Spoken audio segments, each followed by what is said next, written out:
Good evening. Welcome. This is the 2024 for the fiscal year 2025 Joint Council and Schools Budget Forecast Annual Meeting. Today's January 30th, 2024. I'm Mayor Jean Louise Sharrow, and I am happy to welcome you all here. This meeting gives a great window into what makes up the budget and projections for FY25. And we are going to go even more in depth this year. So settle in for an evening. First, I want to welcome the City Council, and then I want to welcome my fellow Northampton School Committee members and Superintendent Bonner, Business Administrator Bobby Jones, and Michelle Jarvis, who is staffing the meeting this year. Thank you so much, Michelle, for doing that. We appreciate it. And I want to welcome my fellow trustees of Smith Vocational and Agricultural High School and Superintendent Lincoln Hoker and School Business Administrator Crystal Fairman. Welcome all of you. And Michelle, will you please call the roll for the three elected bodies that are here? Absolutely. Counselor Dubs. Here. Counselor Elkins. I saw her. She can't unmute. So this is how we're going to find who still needs to be made a co-host. So we need to make Counselor Elkins a co-host. You can search at the top. Like if you put the name in at the top of your search. Should I continue and then come back to Miss Elkins? Sure. Okay. Counselor Jarrett. Here. Counselor Labarge. Counselor Labarge, I see. Counselor Labarge, you're not muted, but I can't hear you. Yeah. Yes, I'm here. Okay. Thank you. Counselor Maori. Here. Counselor Moulton. Here. Counselor Pastrich Clemmer. Here. Counselor Perry. Here. Counselor Rothenberg. Here. Counselor Elkins. In fact, here. Thank you. Member Gazy. Did we get Counselor Dubs? I did. Oh, thank you. Yes. I'm here too. Member Foster Cannon. Here. Member Seraphy Cox. Member Stein. Here. Member Hennessy. Present. Member Miller.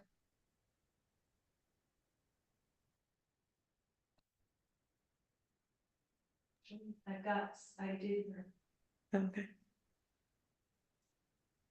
I see Miss Seraphy Cox with her hand raised, so she maybe can't unmute. Okay.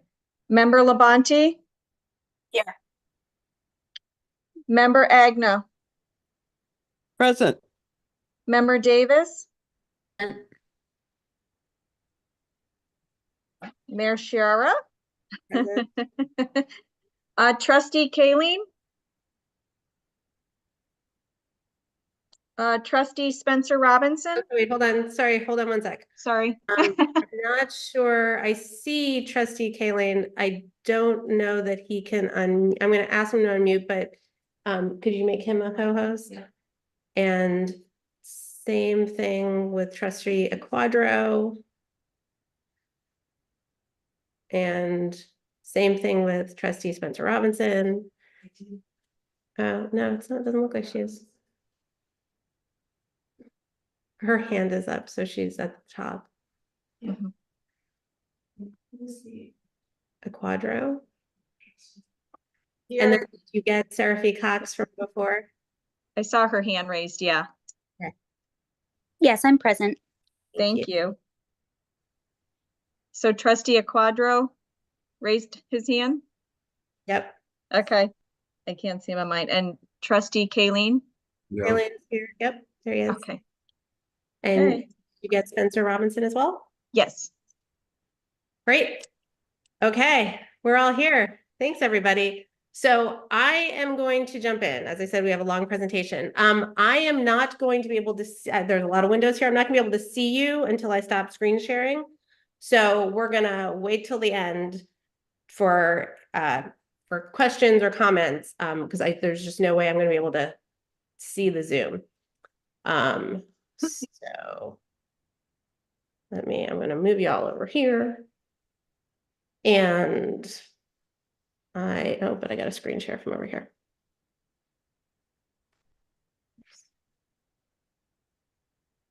Give me 1 second.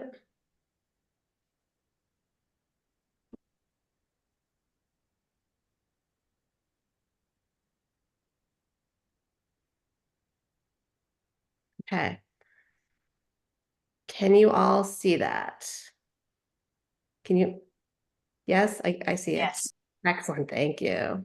Okay. All right. So we've already welcomed each other. Let's move on to the agenda for this evening. We'll be starting with the basics of the budget process. We'll identify the revenues for the general fund, discuss property taxes, talk a little bit about you know what?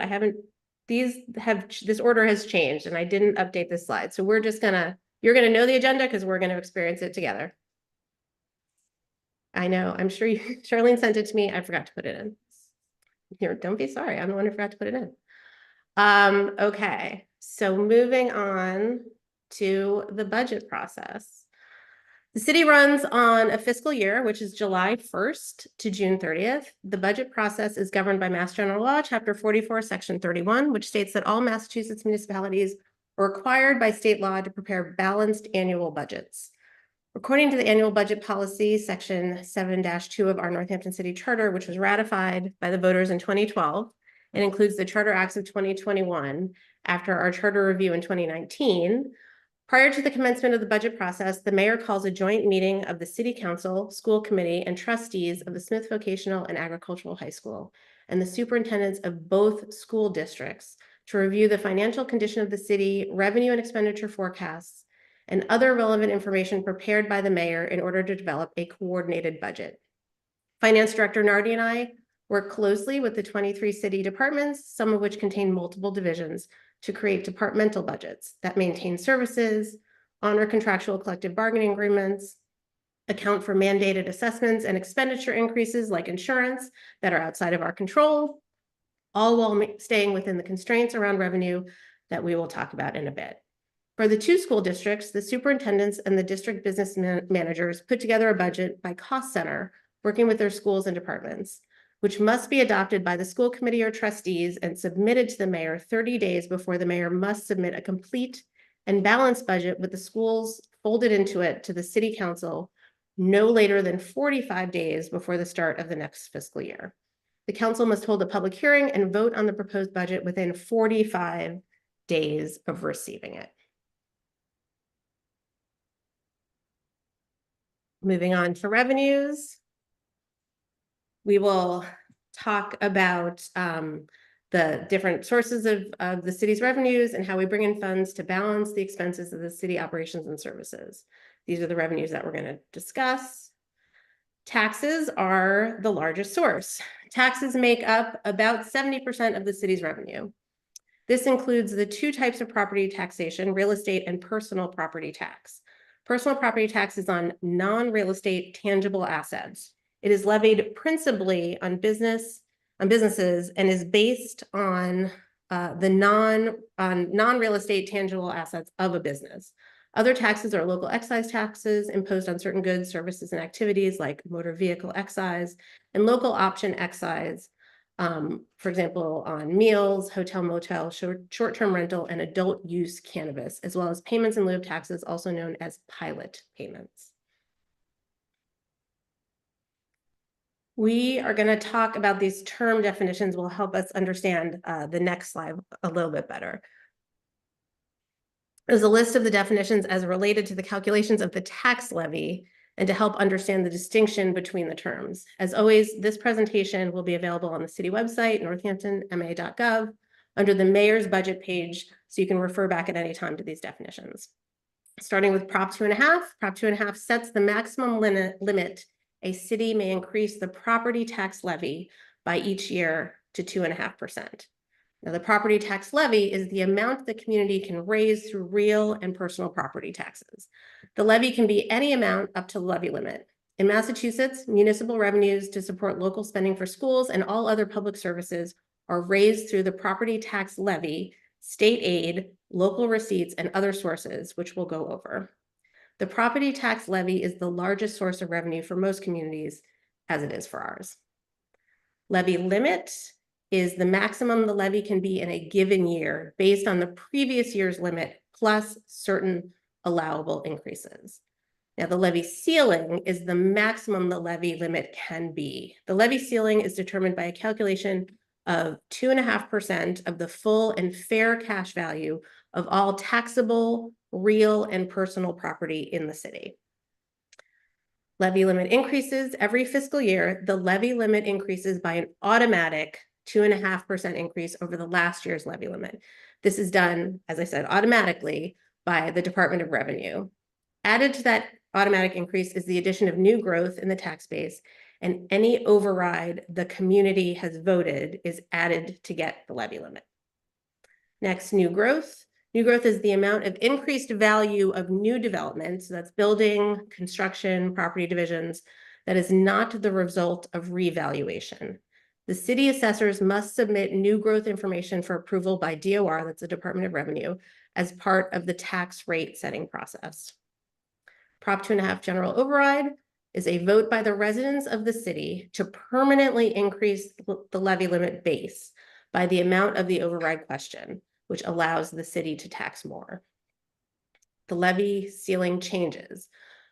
The total full and fair cash value of taxable real and personal property can change each year as properties are added or removed from the tax rolls and as market values increase or decrease. Levy increases.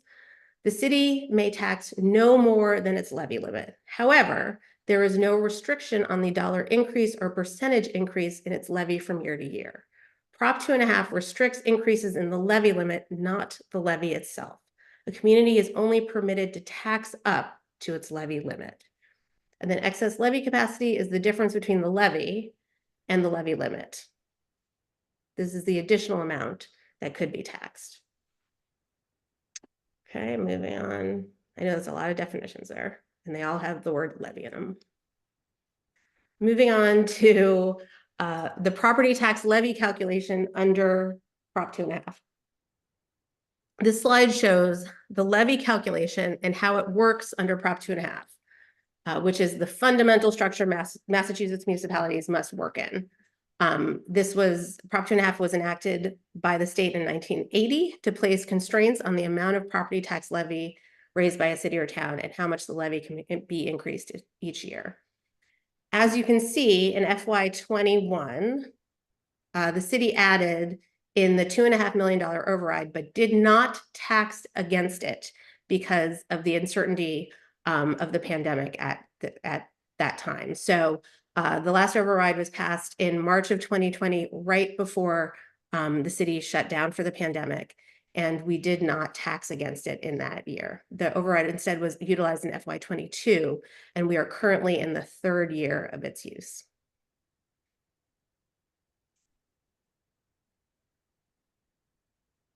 Let's talk about state revenue.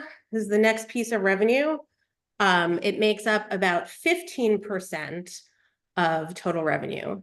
It includes the Chapter 70 school aid, charter tuition reimbursement, unrestricted government aid, also known as UGA, payments in lieu of taxes for state-owned land, reimbursements for veterans benefits, abatements to seniors, offsets or pass-throughs for incoming school choice in the public libraries, and a few other intergovernmental state revenues, and the Massachusetts Ambulance CPE, which is Medicaid reimbursement received as applied for by fire rescue EMTs.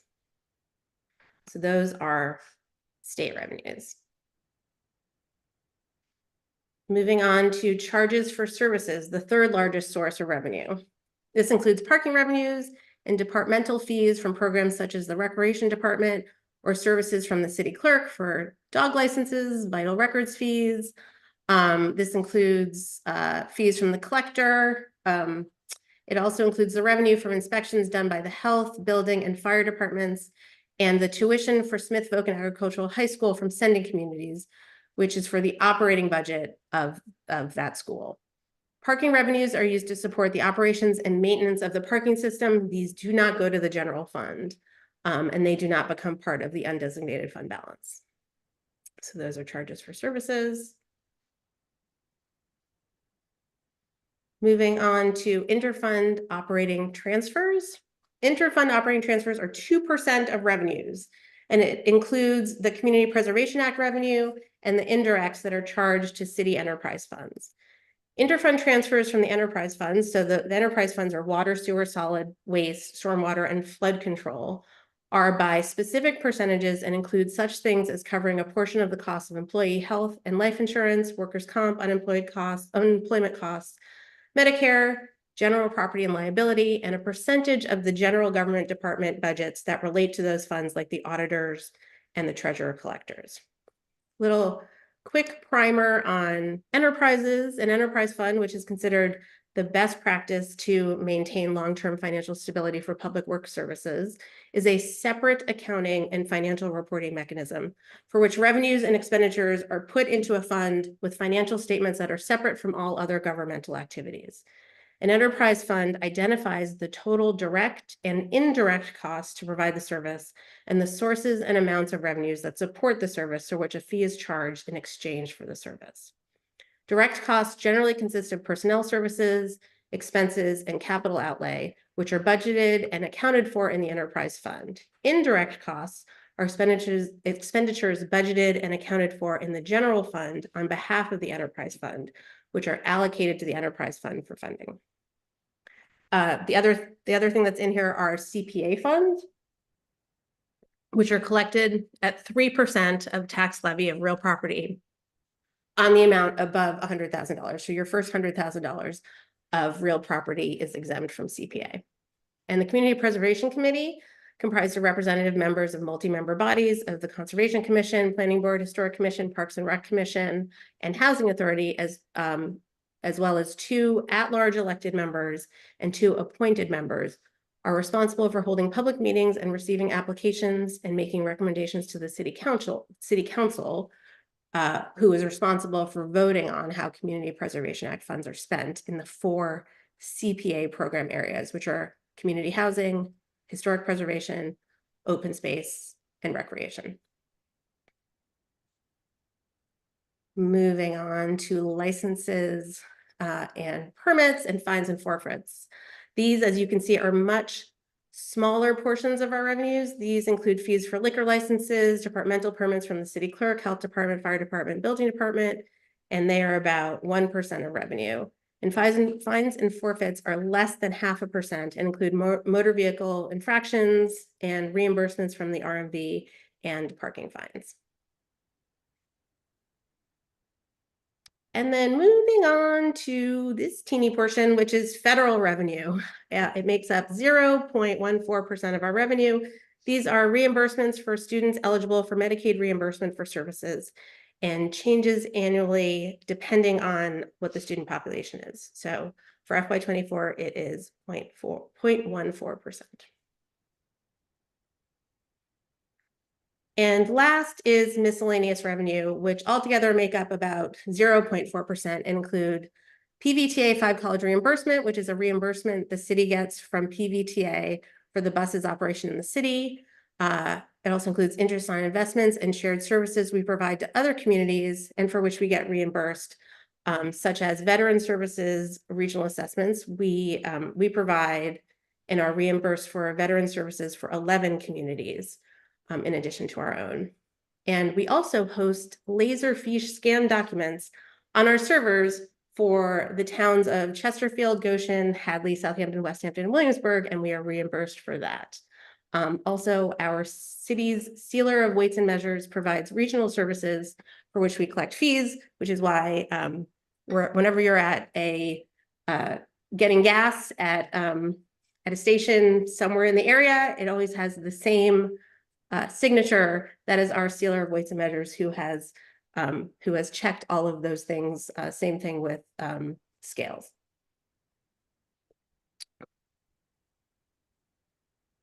Moving on to slide 16. These are projected revenues for our current fiscal year FY24. This is just an overview of the projected revenues for our current fiscal year, now that we are just a little bit more than halfway through that fiscal year. So you can see where we are in terms of those. Oops, I'm somehow going backwards. There we go. Moving on to expenditures. These are our budgeted expenses. This is an overview from the current fiscal year. Education is always the biggest portion of our expenses, and in FY24, it is budgeted at $48,525,769. The next biggest expense for the general fund is for employee benefits, health insurance and retirement, which in FY24 is $23.3 million. Departmental expenditures are throughout here, grouped into their state dictated categories that contain the departments under them. Debt service is in here. That's the repayment based on the amortization schedule for bond issues. There also are state assessment or charges from the cherry sheet. The cherry sheet is the notification from the Commissioner of Revenue on the upcoming fiscal year's state aid, and also the assessments being charged to the city from the state. That comes from the governor's budget, so we just got that last week. Charges from that include air pollution assessment for all that is assessed to all municipalities for a portion of the cost incurred by DEP in monitoring air pollution levels and enforcing air quality standards. RMV non-renewal surcharges to municipalities to reimburse the RMV for marking a license or registration for non-renewal, a regional transit assessment for PVTA, a special ed assessment that doesn't come from the school budget, and also the charter school and school choice sending tuition expenses to the general fund that aren't out of the school budget and don't count towards net school spending. Non-appropriated uses and offsets are an overlay reserve for abatements, which include the senior and veterans work-off program and cherry sheet offsets for public libraries and incoming school choice. These are pass-through expenses that go to the library and schools. The city doesn't keep those. Insurance and reserves are the general liability, property and auto, public employee liability insurance and maintenance. And expenditure totals for or percentages for each of these categories don't tell the entire story of the expenditure per category. These are the direct expenses. And like I talked about indirects before, actually that orange slice here of employee benefits is proportionally divided into the pieces of the pie that are departmental categories. So education, public safety, general government, public works, culture and rec, and health and human services. Moving on to comparison of key financial indicators. These are the areas in which we have historically for many years compared ourselves to 11 other communities to see how we stack up against other municipalities in this area. The 11 were chosen because of their proximity to us and because they are either of similar size or have similar staffing patterns or a comparable population. These communities have been used for the last decade in these comparisons, over a decade, I believe. And the rankings of where we fall can change over time. So reviewing these annually gives us a snapshot of what is happening around us and how we rank in comparison. First up, residential tax rate. Our residential tax rate is $15.19 per $1,000 evaluation in FY24. Northampton, as you can see, is in the middle to lower half of the group for residential tax rate. The Board of Assessors makes a presentation to the City Council annually for the council's tax classification hearing when the council sets the classification. This happened on November 12th, 2023. Moving on to commercial tax rate. The City of Northampton has a single tax rate, also known as a factor of 1, which is recommended because of our balance of residential to commercial and other factors. This helps us, excuse me, make us attractive to businesses. These 5 higher rates at the end, all have a split, what is called a split rate. So their commercial rate is much higher. Now, this is average single family value. So here is the rub of that tax rate. Home values here in Northampton remain extremely strong. And this is our average single family home value this year is $477,690. And then in comparison, as you can see, home values also increased in our comparison communities. And if you follow housing news, you know that rising home values has been a state and national conversation for a few years. We use an average here instead of a median because that is how the Department of Revenue compares and provides data to us. But according to the Massachusetts Association of Realtors, the median sales price in Northampton for the calendar year was $487,500. So a little bit of a difference. And I tell you that because the national US median home price was $412,000 in September 2023, which was an increase of 2% over last year. So that's how we compare to nationally, and then the Massachusetts median was actually $600,000. And housing inventory in Massachusetts is extremely tight, which is why housing is really the lead issue that the governor is focused on right now. Overall, in the Commonwealth, property prices have increased over 50% since the beginning of the start of the pandemic, since the start of the pandemic in early 2020. And nationally, over the past decade, which has included recovery from both the Great Recession and the pandemic, US home values grew by more than 100%. I did a little bit of a 10-year look back, and to give you all context, in FY14, Northampton's average home value was $298,669, and the state average was $357,000.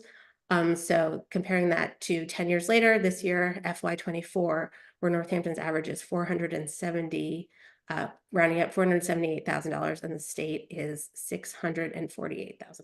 So huge jump in 10 years.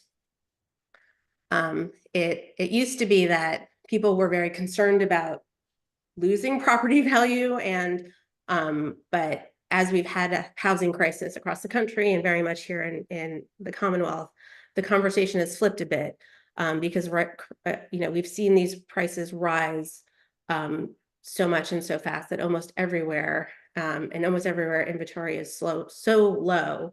So now people are in some ways more concerned about the fact that if they wanted to cash out their value, they have limited options in where they could go. And so moving on to the average single family tax bill. So our strong property values are also reflected in the average tax bill, which is calculated by taking the average value multiplied by the rate. As you can see, we are ranked higher within this group because of our higher home values, but we are significantly under Longmeadow and Amherst. So even though our tax rate is lower than their tax rates, our valuation is higher. So Amherst's tax rate was 18.51, and Longmeadow, and so the two of them have some of the highest tax rates. I'm sorry, Longmeadow is 18.51, Amherst 18.51, and Longmeadow is, I think, $20.39 per thousand. So those are some of the highest ones in the Commonwealth.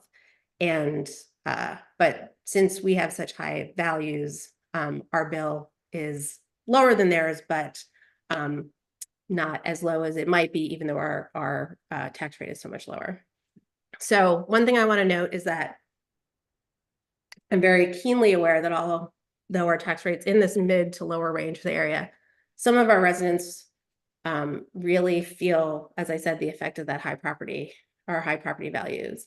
And so I want to remind people, and especially the counselors who hear from constituents about this, that the city has options for those who are older and have less income. And I really strongly encourage people to contact the assessor's office to discuss possible tax relief options or visit the Office of the Assessors page on the city website. So the city website is northamptonma.gov. And if you go to the Assessors page and click on personal statutory exemptions, it lists deferrals, exemptions, and abatements that are allowed, that we are allowed to provide by the Commonwealth. So there's also, in addition to those, there's also a very popular senior and veteran tax work-off program, which we actually doubled the amount of participants this year, last year, and have continued with that amount this year. And that program has provided opportunities for older adults and veterans to help in schools as trail and bike path stewards, in the bistro and coffee shops at the senior center, to help in the clerk's office, and doing shelving at Forbes Library, and being a photographer with arts and culture, and doing research for several departments. So this program, those two programs, senior and veterans, has really been a win-win for the departments getting help and for the individuals getting a tax abatement while doing things that match their skills and their interest. So if you're interested in those programs, you can find those under senior services on the city website and also under veteran services on the city website. And as always, you can call the mayor's office, and we're very, very happy to connect people with the right folks to talk about their options.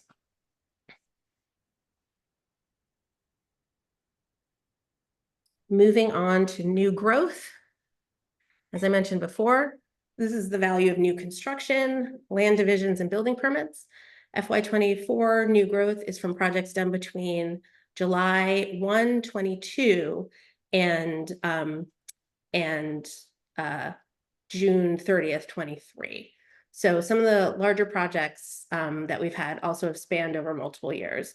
So our continued strong new growth shows that people are interested in investing in Northampton, which we see when we look at our revenue by source, is really important to us that our new growth stays strong. And here is total new growth. So the new growth value on the previous slide equated to $921,887, and we can add that to our levy limit.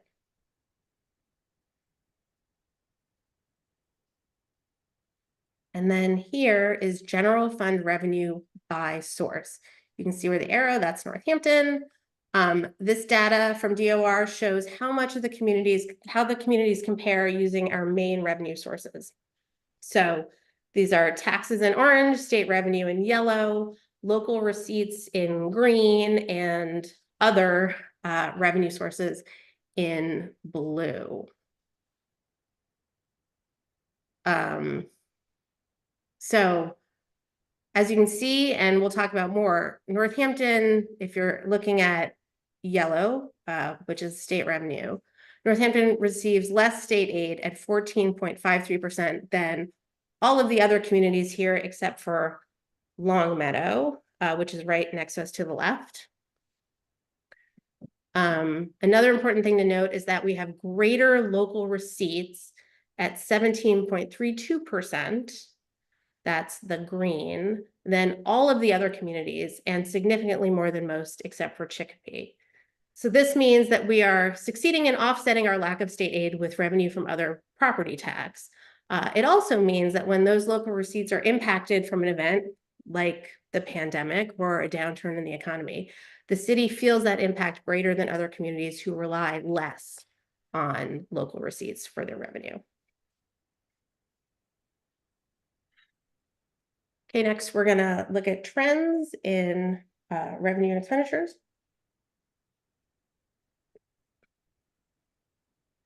And we're gonna dig into these areas a little bit. And again, here's that pie chart of our revenues. Oops, this thing's frisky. Okay, new growth. As mentioned before, our new growth is from new construction, land divisions, condo conversions, property renovations.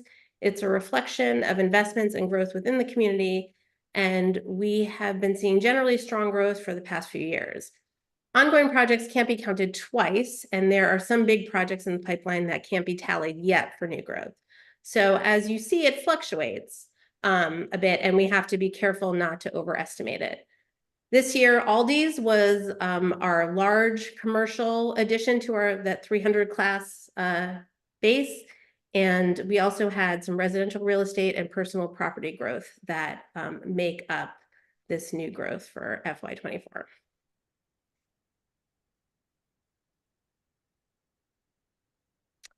Moving on to everyone's favorite topic, cannabis excise tax. This represents the 3% cannabis excise tax that we receive from the state on a quarterly basis. We began collecting excise in the last 2 quarters of FY19, which has now dropped off this 5-year chart. The following year, FY20, was our highest year of excise tax at $1.64 million. FY21 was down a bit at 1.38 million, and FY22 continued the downward trend at 1.15 million. And in FY23, it dropped under $1 million to 846,000. And the first 2 quarters of FY24 show a little drop combined, but actually not as drastic a drop as the previous year.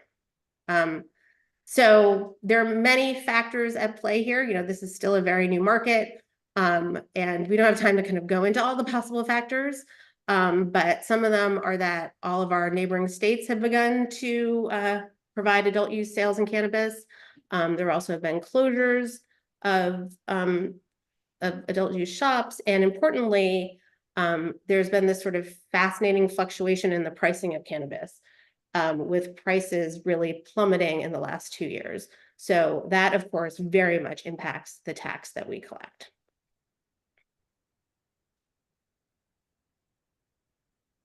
Moving on to hotel, motel, and meals tax.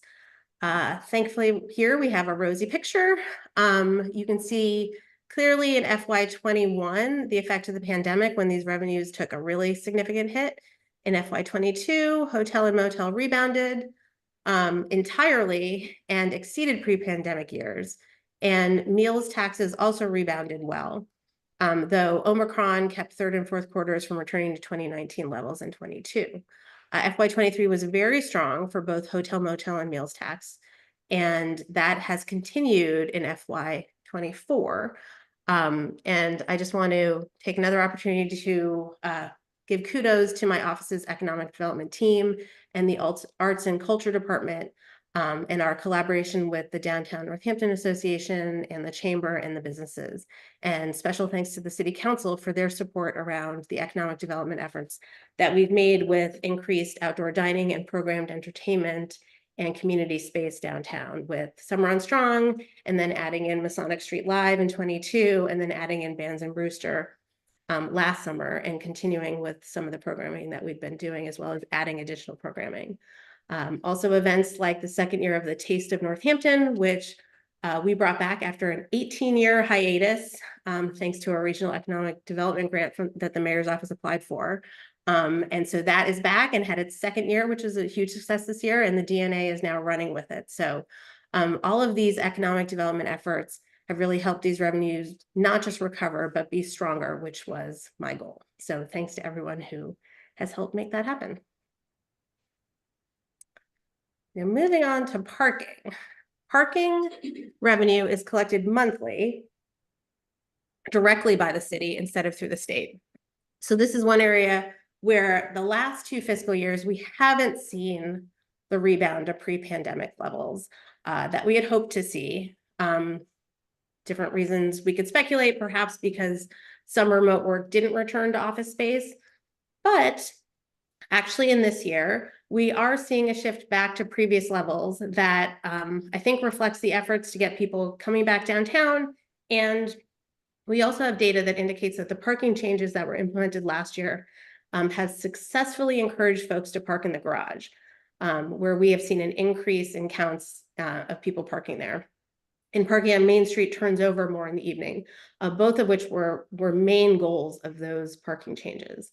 And shifting the times of parking captures more people when they're actually parking than when there are just empty spots earlier in the morning. So there seems to be success around those changes, and we are seeing an increase in parking revenue, which is very welcome.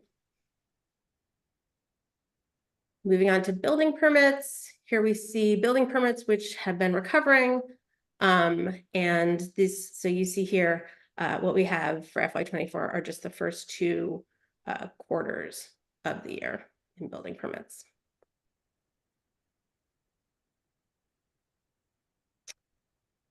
Okay, so here's the chart that many of you have seen me talk about many times. This is our net state aid for the last 22 years. As I think I said last year, when the governor was campaigning here in October 22, before she became the governor, I handed her this chart and told her this is one of the biggest challenges that our city has, and it continues to be. So our net state aid excludes the offsets for school choice that go directly to the schools, and the offset for libraries, which goes directly to the libraries. So as you can see, we get significantly less state aid today than we did in 2002 at the start of this chart. So that number there at 2002 is $13.54 million. That is not adjusted for inflation. It's not the relative value, it's the actual dollars. And what it is in FY24, our current fiscal year, is $11,051,675. So that is $2.5 million less than it was 22 years ago. As we all know, expenses have not remained flat.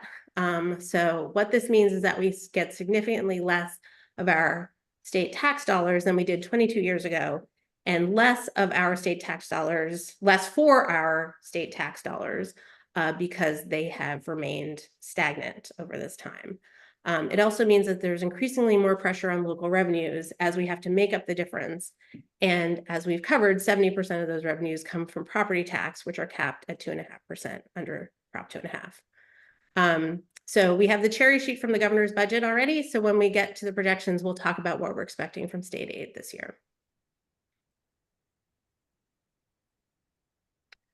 Okay, we're going to move on to expenditure trends in these areas. Oops. And again, here's a reminder of what the FY23 expenditure pie looks like and what the percentages, and the percentages not accounting for indirects. Biggest non-operational expenses in our budget are health insurance, retirement, and other insurances like workers' comp. And that brings us to health insurance. So health insurance is 11.3% of our FY24 budget at $13,200,387. That is an 11.4% increase between the FY23 actuals and the FY24 budget. So in addition to being one of our biggest expenditures, what the insurance change per year will be is always one of our biggest unknowns, as premiums aren't set until March. But this year we've been advised by the GIC through which we get our insurance to estimate a 10% increase for this year, which of course would be another devastating increase.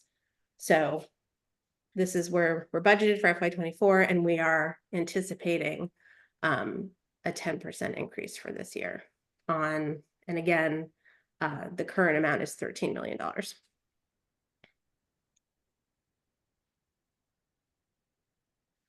Health insurance split. So as this is one of our biggest expenditures, and doing comparisons to other communities, we've noted that one of the differences in our budget for many of the other communities is that the city covers 80% of the premium for HMO plans. And HMO plans account for 97% of the active employee plans of the city. So no other community is higher than our HMO split, and they go as low as a 60 split.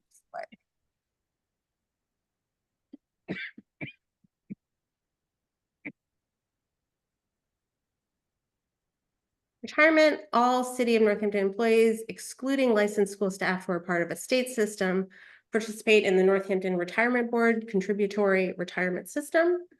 Prior to 1988, there were no regulations for retirement contributions, and municipalities just contributed on a pay-as-you-go basis. However, in '88, the law changed and required that we not only pay for current retirees, but put away and fund for future retirements. all retirement plans must be fully funded by June 30th, 2040. So this is a huge liability that municipalities have been working to meet. As long as the return assumption that we have is met, our system is targeted to be fully funded by fiscal year 2035. And OPEB stands for Other Post-Employment Benefits, which is general health and life insurance for retirees. This is a future liability for the city. And while not specifically required by the state to be funded yet, it's important for the city to make yearly progress towards fully funding this liability for our retirees.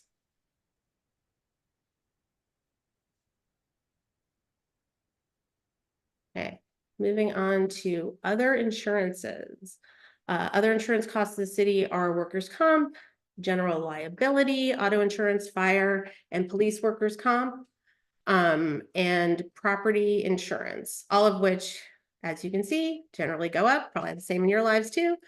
The Massachusetts Interlocal Insurance Association provides our insurance.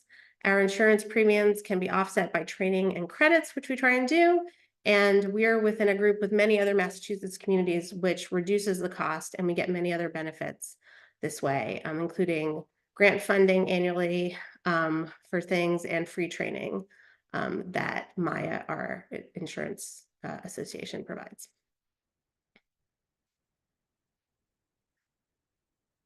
Okay, let's move on to our most pressing topic, which is education spending. And this slide shows the budgets for our 2 districts. We are the only community in the Commonwealth that has 2 school districts. And so these are our budgets for our 2 districts over a 10-year period. And as you see, the cost, like everything, continues to go up, as would be expected. This is total actual education spending. So these are the expenditures that support the schools and staff, but for which schools don't budget or account for. They are fully paid out of the city operating budget. Some are part of the calculation of actual net school spending, and some large amounts are not part of DESI's calculation into required or actual net school spending.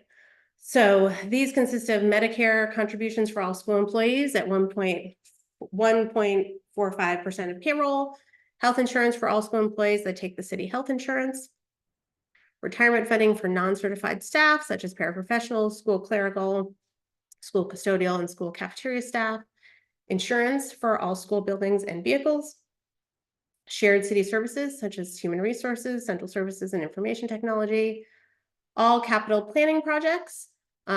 Totals for Northampton public schools this year is $1,170,000, and for Smith Voc is $274,987. Only individual capital projects below 150 count towards net school spending, so not all of that counts towards net school spending. Net charter school tuition. This is the sending tuition for charter students minus the state reimbursement. The reimbursement is a stepped down reimbursement for the first 3 years a student is in a charter school, and there is no reimbursement after the 3rd year. And this year, FY24, that amount is $2.3 million. School choice sending tuition for students who choose to attend another district's public school. This also does not count towards net school spending, and that is $726,334 this year. So the current estimated education spending outside of the school budget is $13,368,005 for Northampton Public Schools and $2,450,299 for Smith Voc and Agricultural High School.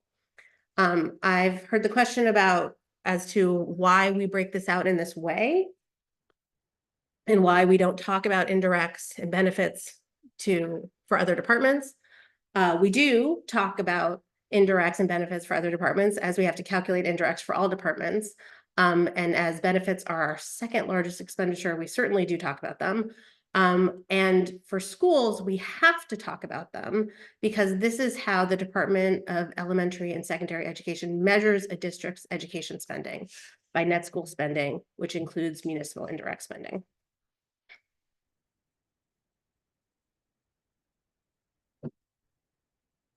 And then this is just pulling out those last 2 points, charter and school choice, which again, don't count towards net school spending, but they have a huge impact on the total budget. So for this current fiscal year, we went over $3 million coming out of the general fund, and that we don't count towards the school budget.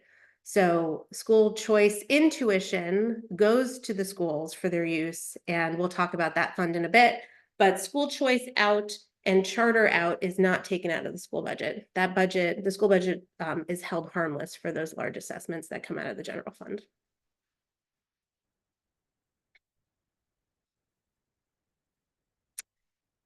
So this is chapter 70 as percent of net school spending. Here's a comparison of the percent of net school spending contributed by the state in each community with their chapter 70 funds. So again, this is how DESE compares districts, and it's their formula that determines required net school spending, which is the annual minimum they determine that must be spent on schools by a community. So as you can see, other than Longmeadow at 14% down there at the bottom, Northampton Public Schools right above it receives far less Chapter 70 funds at 17% than any other comparison district. And Smith Folk is just a little bit higher at 23%. So what that means is Holyoke's 88% of its net school spending comes from Chapter 70 state aid. And then those are the percentages for those other communities. We are what is called a minimum aid community, and we are limited by some formula factors in the amount of Chapter 70 funds that we get, while also being held harmless for decreasing enrollment, meaning we also don't get our Chapter 70 decreased for less enrollment. This helps explain why our Chapter 70 has remained flat for all of these years, which I showed you earlier. I showed you our state aid that's remained flat.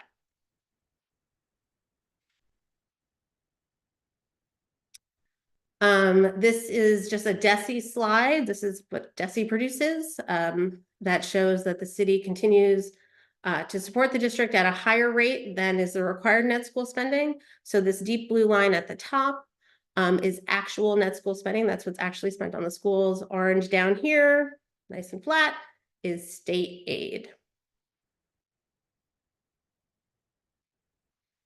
And then here is that same DESE slide for Smith Folk. So again, orange state aid, blue actual net, solid blue actual net school spending, dashed is required net school spending.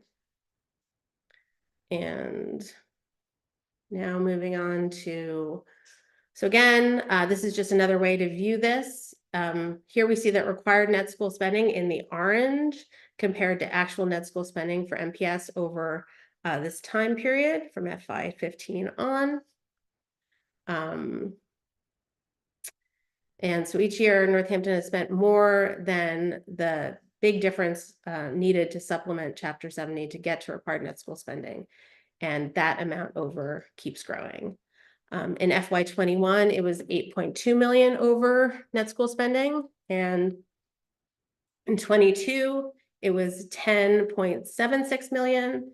In FY23, it was 11 million. And we are estimating that in our current year, FY24, it'll end up being 11.46 million over required net school spending. While required net school spending, which is determined by the state formula, increased $1,598,126. That's the increase, the required increase in FY24 over 23. Our Chapter 70 aid, also determined by state formula, only increased $167,000. So again, our required net school spending increased by 1.6 million. Our Chapter 70 aid increased by 160,000. And this is net school spending for Smith Vocational. The FY24 estimate over net school spending is $137,471, or 3.6% over required net school spending. Total Smith Voc appropriated budget in FY24 is $10,760,022. The city appropriation is 1.6 million of that, which includes city funding at $747,607, plus Chapter 70 at $927,095, which is 16% of the total budget.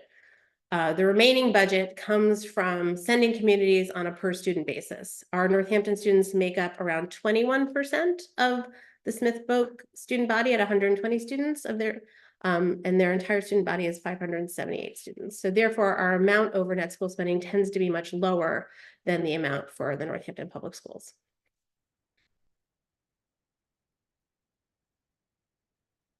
This is Chapter 70, again, flatline versus non-Chapter 70 general fund funding for both districts.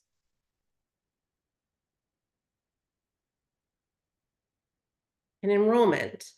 Part of our school funding story for MPS is enrollment. As I said, as a minimum aid community, we are, oh wait, sorry, this is not the enrollment slide. Where is it? There we go. As a minimum aid community, we're held harmless for decreasing enrollment, meaning we do not get less actual Chapter 70. But as we showed earlier, of course, that doesn't account for growing expenses, needs, and required net school spending. It does mean we get less additional per student aid from the state. And we are therefore are struggling to get to a point where we could potentially begin to benefit as a district from additional Chapter 70 from the Student Opportunity Act. I'll talk a little bit more about enrollment and national trends a little bit later, but the superintendent talked quite a bit about the growth in staffing versus enrollment in her presentation last month. So this shows enrollment and FTE in a bar graph. Okay, now let's talk about the fiscal cliffs, or the super cliff, or the double cliff, however we want to describe it, of the situation that is happening in MPS. So this, you will see from these headlines that I just pulled from a search, when we talk about the cliff that is the ESSER cliff, this is actually something that is being experienced nationwide. This is not something that is unique to Northampton. If you were to Google ESSER cliff, you will see that this crisis is being experienced by many, many districts and is being talked about in education news sources, but also in the general sort of news sources as well. This is a national crisis with the end of federal relief funds for the pandemic. So here we see, as part of the federal pandemic relief efforts, Northampton Public Schools received about $7 million in one-time relief funds. That includes about $1 million of the city's CARES Act funds that were directed to MPS. So these are over the course of the pandemic, ending this year with ESSER 3, these are the funds that were received. And here is the thing with one-time funds, as I've said so many times, if you use them for recurring expenses, especially compounding expenses, like salaries, they will create a deficit that will grow. So this slide is actually from the first few budget presentation by the superintendent and represents what the ESSER cliff is from in NPS.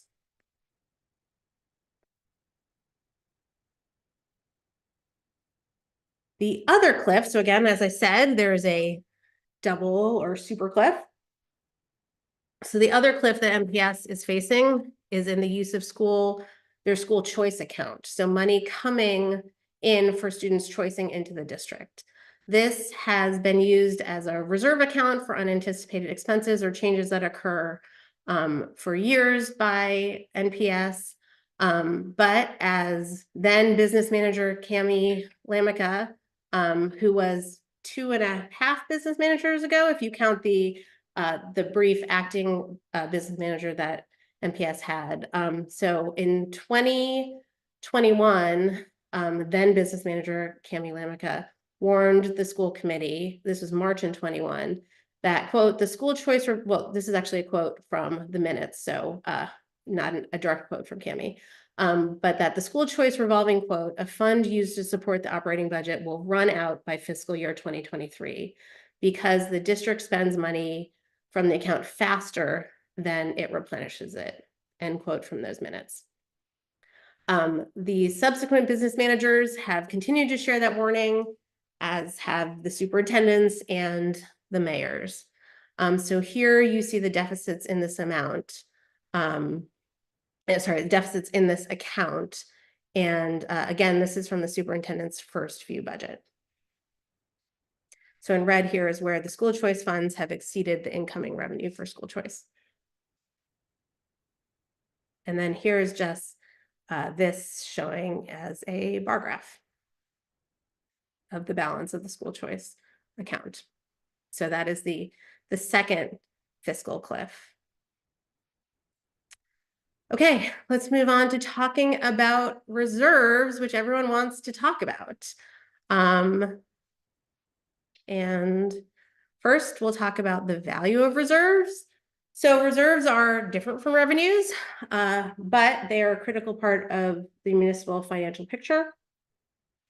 As reserves are not guaranteed to be replenished and take years and years to build, we generally use them for one-time expenses or emergency situations, as you cannot rely on them for ongoing recurring expenses, especially, and again, I'm going to stress this, recurring and compounding expenses like salaries. If they're used in the operating budget, they must be done in a planned way with a clear understanding of the impact.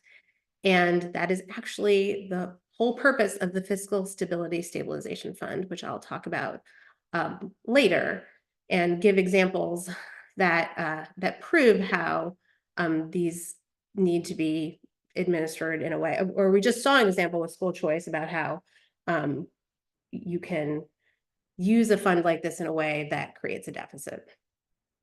So while maintaining reserves leaves Northampton better positioned to deal with funding issues in difficult times and gives us tools to provide continuity of service, they also provide critical financial stability for emergencies, such as weather-related disasters, such as flooding, excessive snow and ice, hurricanes, etc. The last 6 months and the multiple historic flooding events that we have experienced here in Northampton are a stark example for me of one of these weather-related situations that I think we're going to see more often, that for which our reserves are critical. They're also provide stability for the failure of major infrastructure, such as building boiler breaks, or a bridge has to be closed for structural deficiencies, or a roof developing a leakage. We have a capital plan, and we work very hard to maintain buildings and equipment and anticipate when something might need to be replaced and plan how to fund it out of capital reserves. But when responsible for as many buildings and vehicles and things that a city has, unforeseen things just happen, just like they do in our personal lives. You know, a roof leaks, or a check engine light comes on, your water heater bites the dust, things happen despite how much planning we do. We just had an example of this a few weeks ago when the senior center water heater broke, and we learned that it could not be repaired and needed to be replaced. Another recent example was that Forbes Library's boiler had a catastrophic failure this summer, and the only option was replacing it. Again, it could not be fixed. And it had to be replaced very quickly for the library to be able to remain open. So I want to thank the City Council for appropriating stabilization funds for these one-time unforeseen expenditures that would have meant the closure of these very important buildings and the resources that they provide our community if we did not have the reserves to draw on to deal with those unforeseen situations. Our reserves also provide stability for revenue volatility due to regional or national economic downturns, significant change or a closure of a tax-producing industry, or changes in state revenue. You have likely heard that the state just made budget cuts because state revenues are coming in lower than anticipated. Again, this is another reason that it's important when creating a budget at any level to be cautious in not overestimating fluctuating revenues. There are things outside of our control, but that can have a really big impact on our budget and our ability to maintain services. They also provide stability for closures and restrictions under health emergencies. The fact that Northampton had built reserves over 7 years when the pandemic started in FY20 gave the city flexibility and the ability to pivot quickly to emergency operations in the spring of 2020. Financial reserves also importantly provide operational stability by funding the capital improvement program I just talked about that reduces repair costs and improves operational efficiency and maintains infrastructure, which provides taxpayer savings. Maintaining the city's AAA bond rating, which results in lower borrowing costs for necessary capital improvements, saving hundreds of thousands of dollars of taxpayer money and interest, and allowing us to do more with our capital funds. And again, they provide planned contributions to the operating budget from the Fiscal Stability Stabilization Fund to extend periods of financial stability in keeping with the fiscal stability plan, which we will talk about in detail in a little bit.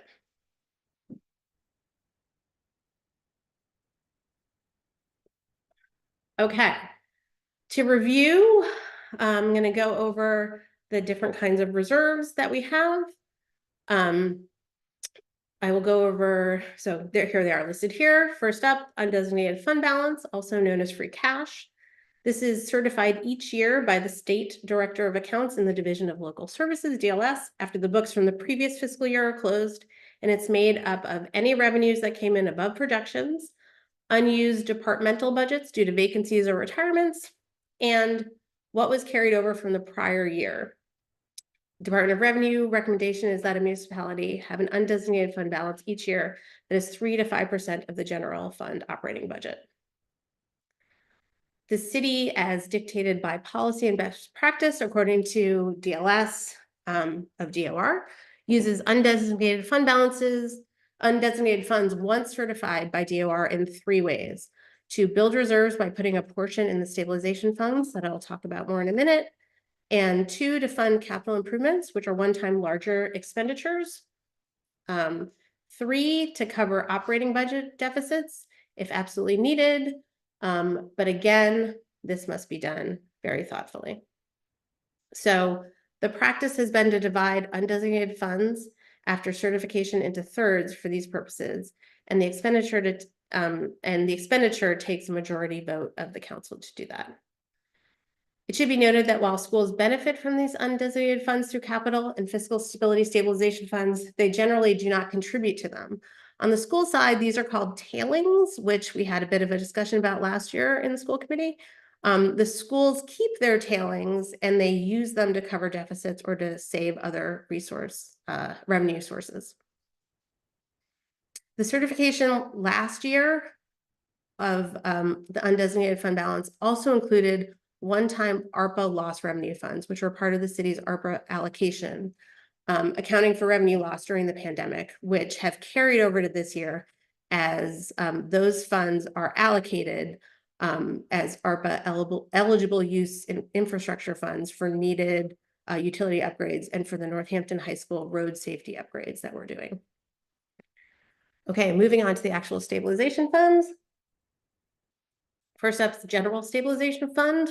This is the city's primary reserve fund and can be used for support projects not identified in the capital plan, but have arisen due to unforeseen emergency circumstances, like the 2 recent examples I just gave, or to supplement the operating budget in the case of sharp unanticipated revenue declines, such as state aid reductions, or to cover unforeseen operating budget deficits, or, for example, if there is a tough winter and the snow and ice budget is over. Moving on to capital stabilization, which can be used solely for the funding of capital improvements identified in the 5-year capital plan approved annually by the council. And next is the Fiscal Stability Stabilization Fund. I'm not going to spend much time on this fund right now because I'm going to go into depth on it a little bit later. This is the fund established in FY 2014 with the Fiscal Stability Plan. and is designed to be funded by the amount of a Prop 2.5 override and any additional appropriation from the undesignated fund balance annually, and then used carefully between renewing the plan with another override for operating. And then last, we have the Climate Change Mitigation Stabilization Fund. This stabilization fund was created using one-time ARPA loss revenue funds. One of the purposes of this fund is with the Climate Action and Projects Administration Department to plan for costs to implement our climate resilience and regeneration plans, including design and strategic planning. The projects to decarbonize our buildings, especially the schools to get to net zero, are extremely expensive. So we want to make sure that we are earmarking funds for those goals. Also, having some designated funds gives us flexibility and positions us well to be ready to take advantage of and leverage state and/or federal grants, of which there are, I keep being told by our senators, there are many.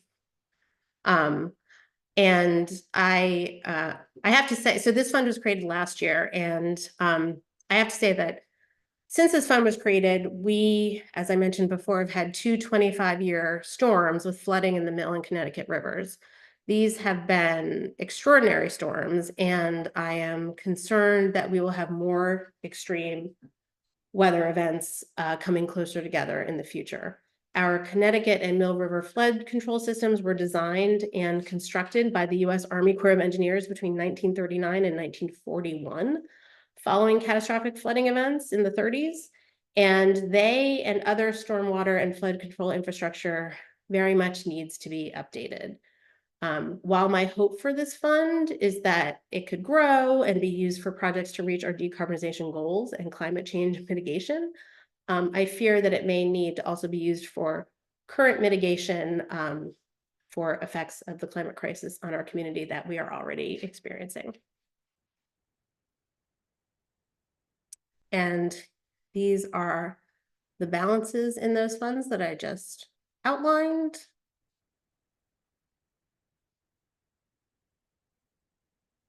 And then this is the reserve history, the somewhat recent reserve history of the city.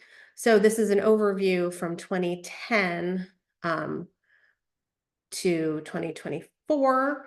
The city used its reserves pretty much down to nothing in the Great Recession, which is another example of how an economic downturn can have a profound effect on the budget. And then really struggled to rebuild them. So note the low in FY 2012 to where we are in FY 2024.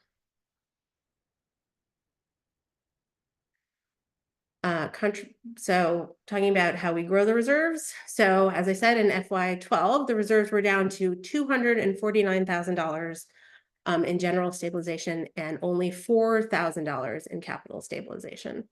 If you know anything about the capital projects we have, $4,000 would get us nothing. And $250,000 in general stabilization is truly terrifying. So in FY 2013, the city began to rebuild these reserves. And thanks to implementing recommended financial policies from Government Financial Officers Association, Mass DOR Division of Local Services, the Financial Management Association, Standard & Poor's, and the ones that are outlined in the charter. And with the creation of the Fiscal Stability Plan to stabilize the school and city general fund and operations, you saw in that previous slide how it took 12 years, but we have been able to rebuild them by careful use of one-time funds for non-recurring costs and by using careful budgeting practices. And for 10 years, they've allowed us to maintain continuity of services and staff and absorb reasonable annual increases in departments. A critical point to make about the growth in reserves is that some of the growth in the last 4 years is from this one-time federal pandemic relief money from FEMA, the CARES Act, and ARPA funds. These one-time federal aid funds, which have now ended, were used to support COVID mitigation activities during the pandemic, which saved city funds during the crisis and increased reserves. Additionally, we, like the trend across the country, have had many vacancies in some of our departments, and we have really struggled to hire for those vacancies, though thankfully that is turning around. So those budgeted and unfilled salaries and some of the work we couldn't do without that staff resulted in higher turnbacks to the undesignated fund balance in the last few years.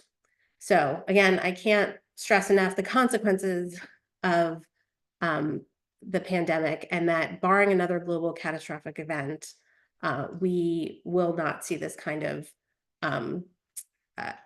federal aid again.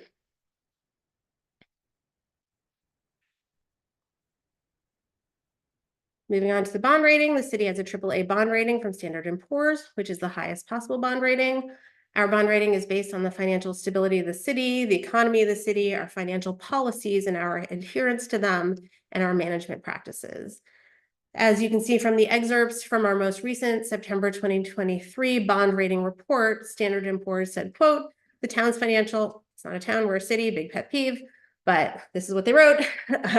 The town's financial performance has stayed strong over several years, which has allowed for the maintenance of very strong reserves, end quote. We, on the bond rating call that we do, we spent a great deal of time on the call talking about the drawdown from reserves for the MPS budget shortfall last year, which Standard & Poor's flagged for concern. And in the report, they say, quote, we believe performance will remain strong despite the town identifying a budget shortfall of $2.3 million in the school department. Management is budgeting to use $1.2 million in stabilization reserves and has initiated expenditure cuts to bring budgetary alignment in 2024, end quote. And they noted a, quote, very strong financial management environment that we expect will continue through recent personnel changes and a strong institutional framework. So they, as I said, they spent a lot of time talking to us about that 1.2 million drawdown from fiscal stabilization, but because we had said that this was an articulated plan over 2 years, they believe that we will be able to rebound from that. So as you can see, we have the highest bond rating of the 11 other communities that we use as benchmark comparisons. And a bond rating is important because it enables the city to borrow at the lowest interest rate. Because of our top rating, we're considered the best possible risk and therefore can borrow at the lowest rate, which saves us considerable money, hundreds of thousands of dollars in interest on bonds. Okay, we're going to move on to talking about the fiscal stability plan and go more in depth on the fiscal stability stabilization fund. Oops. Okay, established in FY 2014, the plan is designed to be funded by the amount of a Prop 2.5 override and any additional appropriation from the undesignated fund balance annually, per our policy. The Fiscal Stability Stabilization Fund was created to delay the necessity of requiring another general override to balance the annual operating budget and to maintain stability of the city's essential operations from year to year, as annual operating expenses and assessments grow more than 2.5% each year. If it is necessary to draw down from the Fiscal Stability Stabilization Fund, the funds must be used to maintain essential city services and must be done carefully to ensure at least 4 years between needing to seek another operating budget override. This is extremely important. It needs to be done in a planned way because the use of Fiscal Stability Stabilization funds represents a deficit. If you are using it, it's because you don't have enough revenue for your operations. This plan is Northampton's recognition and response to the purposeful revenue hole that Prop 2.5 was designed to put municipalities in. Every year, the budget increases if services are to be maintained. This is reality. In addition to whatever rising costs there are in inflation, most of the operating budget is for personnel. And every year, there are contractual salary increases with automatic step increases and percentage COLAs, and for some additional lane shifts. and those salaries compound every year. So unless those increases, the step plus COLA, are 2.5% or less, or there is a new revenue source or to add, or enough new growth, then the city will not be able to keep up with those increases without making cuts. That is just the sort of fundamental math around it. So it's really this kind of dastardly reality of Prop 2.5. And again, this was created by design. So using those funds in the operating budget starts to draw down from the account, and that hole will grow and must eventually be filled by another general fund override. Or, as I said, if we happen to have another source of increased revenue. So the previous override, not the one we're in now, the one before, was able to be extended for 7 years because there was the addition of cannabis tax revenue towards the end of it. And there was also the development of Village Hill, which was a lot of new growth. So that temporarily filled that gap until it was outgrown, and then we needed the next override, which happened again in 2020. So we work very hard to predict when we will go off a cliff for an override, because for the plan to work, it's critical to pass an override before the cliff gets too steep.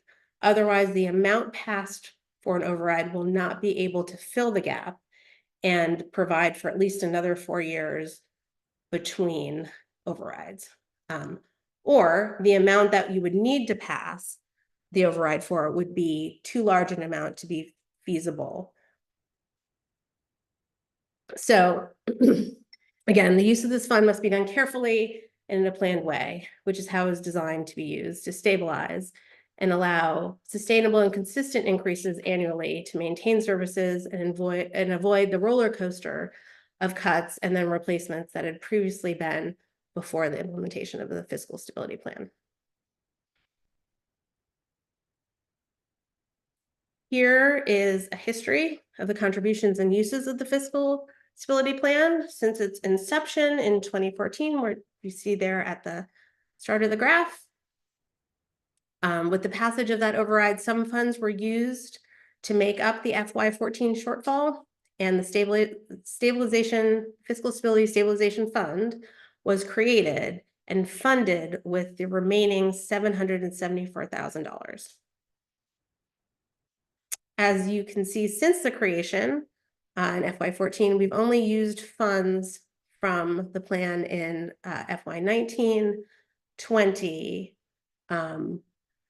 and 21, and then in 24 we will be using them. The blue is where the fund has been used to balance budget and stabilize government expenses. Dark green is the balance of the fiscal stability stabilization fund. The light green at the top is the interest and the contributions from the undesignated fund balance voted by the city council. And as you might be able to tell in FY24, we have begun to use more, again, that blue, than we're putting in, which is the green, the light green at top.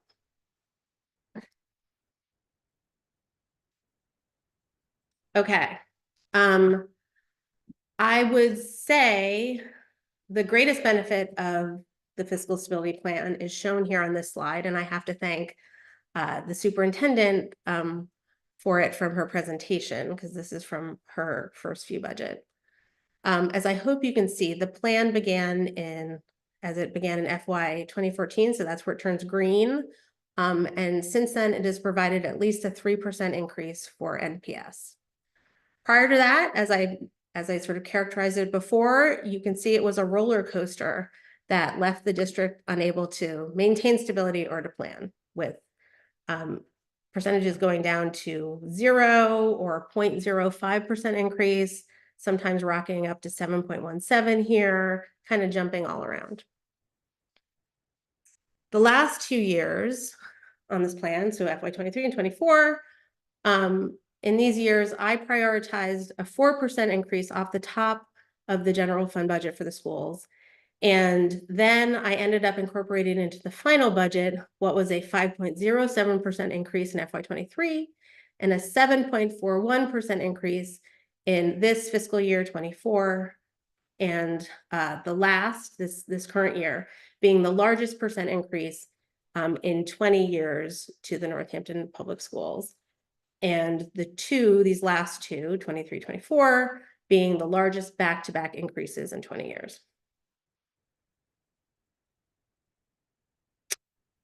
Okay, now we're gonna look at the fiscal stability plan. So, whoops. I know this is probably impossible to see. This chart, it has a lot of information, it's very tiny. But it has information detailing increases in the budget over the next 5 years, adhering to best practices in our financial policies, and keeping with planned increases and drawdowns from the fiscal stability stabilization plan. This shows anticipated revenue. It's kind of in this fluorescent green down at the bottom of 119 million.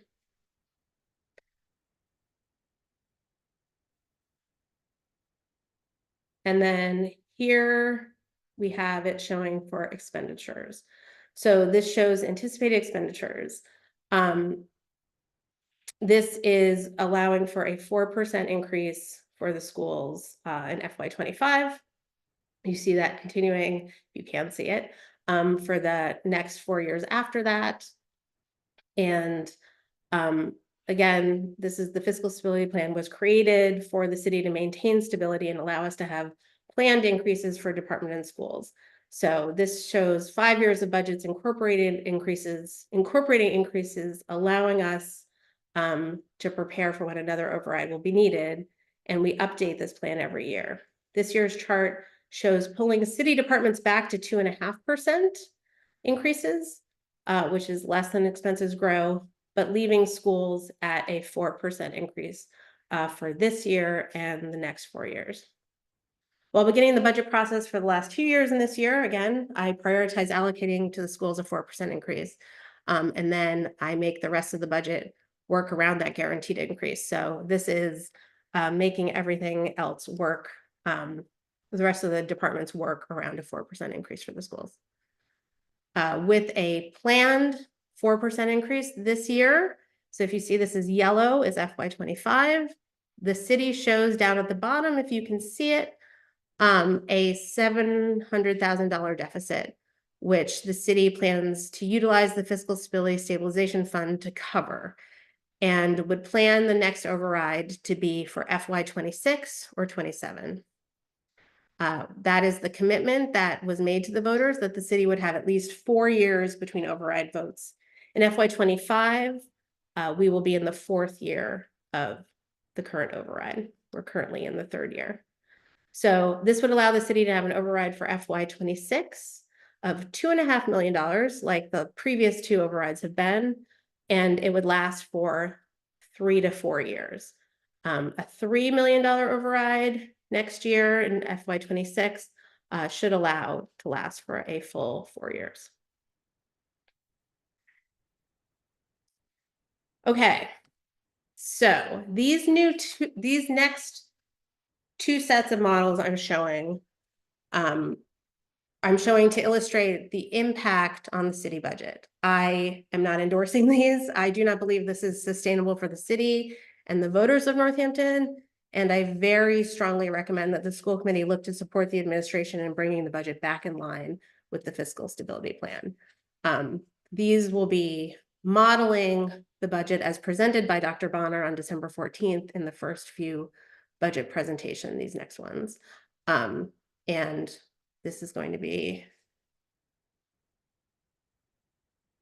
so this is with a 7.98% increase. This is the same revenue chart as before, because unfortunately we can't anticipate a change in revenue. So the revenue chart is always going to remain the same. But what is going to be different here is the expenditure chart. So the MPS first view presented budget still has a deficit of $2,750,208. So this is showing the impact on the general fund budget of a deficit of $3,456,929 in FY25.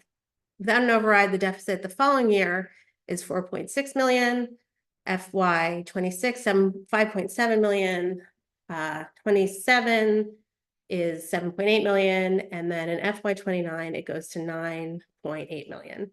A 7.98% increase would require using $3,456,929 of fiscal stability funding for FY 25. And then a $5 million override in FY 26 and another $5 million override in FY 29.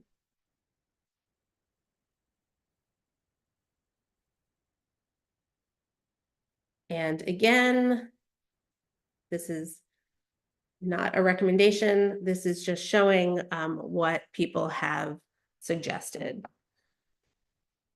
So this is the header got cut off, but here's the revenue, same thing as before, no change on this slide. And then moving on, this is showing, this is for the full deficit that is actually in the schools. So the modeling the full deficit currently in MPS, which is actually $4,777,531. $4,777,531. As I hope you can see, this is not sustainable. So this shows a first year deficit for next fiscal year of $5.4 million. And there is not enough in the fiscal stabilization fund to cover that. So the next year, the deficit is 6.7, followed by 7.9. It's 10 million in FY 28.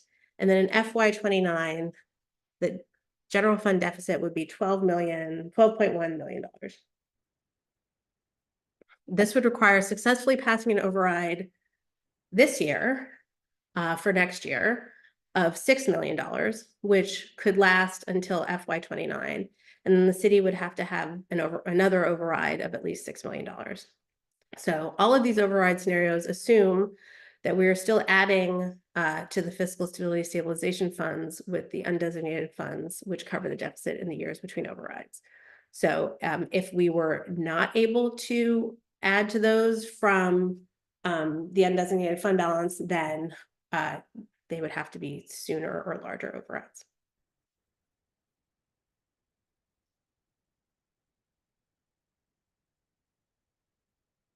So this is sort of condensing that last set of slides, modeling using the fiscal reserve funds for the current actual deficit in NPS, which I have heard floated as a solution to the deficit.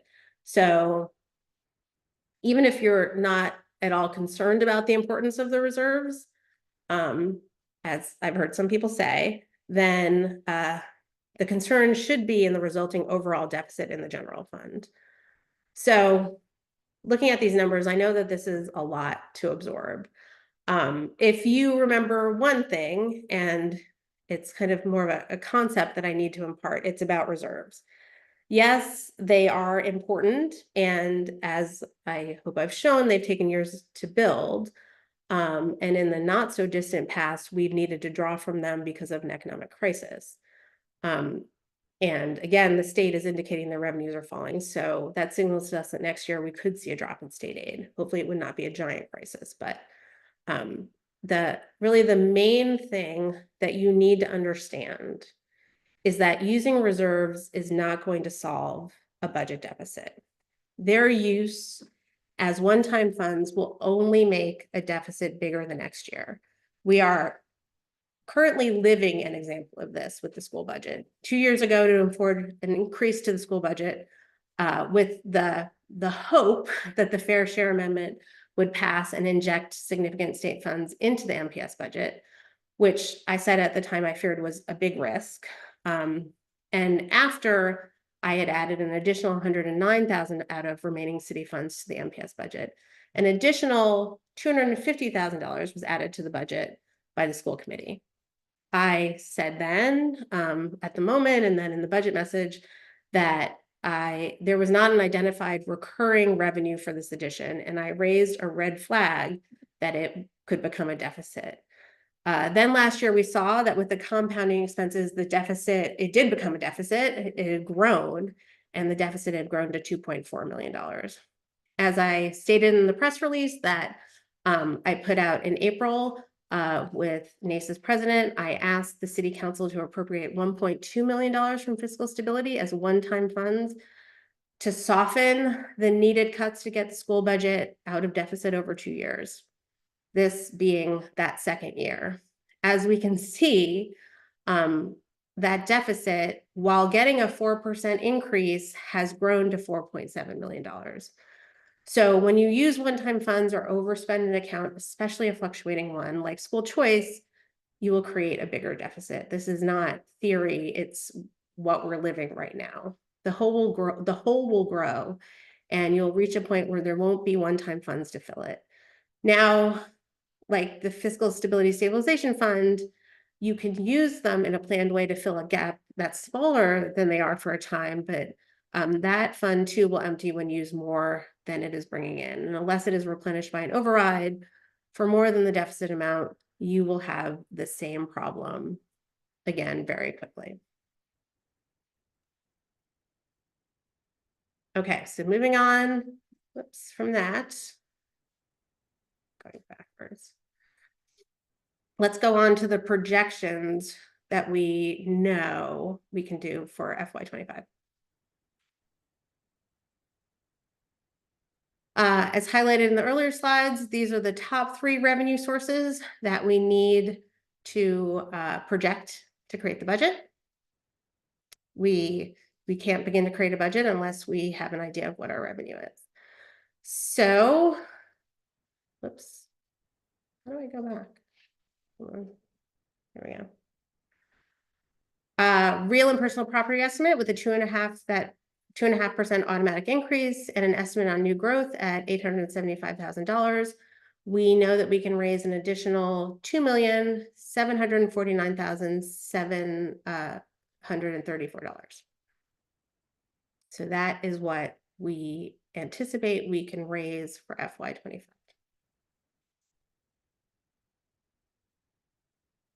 Now, here is the net state aid cherry sheet from the governor's budget that was released last week.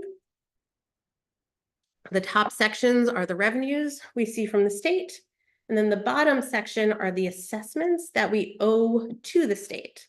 So the net state aid is calculated by subtracting the assessments from the revenues. The total net increase to the city over FY24 to FY25 is $154,105. As you know, Chapter 70 only increased by the minimum amount. So that is $81,570, and that is for both districts combined.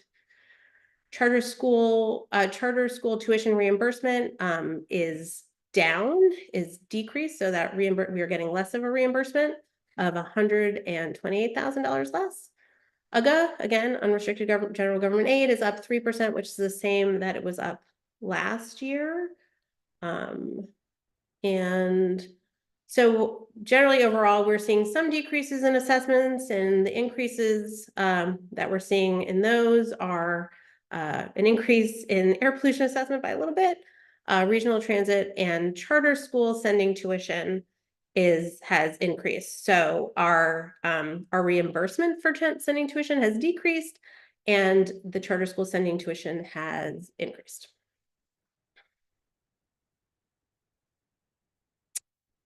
Okay, these are projected changes in revenue for the next fiscal year. As a preliminary projection, we anticipate revenues to increase, as I said before, is $2.2 million.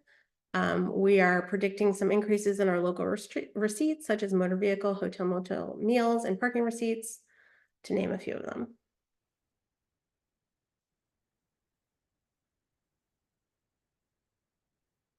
And here's a look at the FY25 projected revenues in a pie chart. And these are projected changes in expenditures for the next fiscal year. So these are estimates, and they're estimated with the committed 4% increase to the schools, which we already know totals 3.1 million. As we know, for expenditures, the retirement contribution will be 244,000, and we're proposing to increase our OPEB contribution by 25,000 to meet that future liability. And we already talked about the changes on the cherry sheet. So that's the charter school sending tuition you see. So there's an increase in that, although there's a decrease in school choice sending.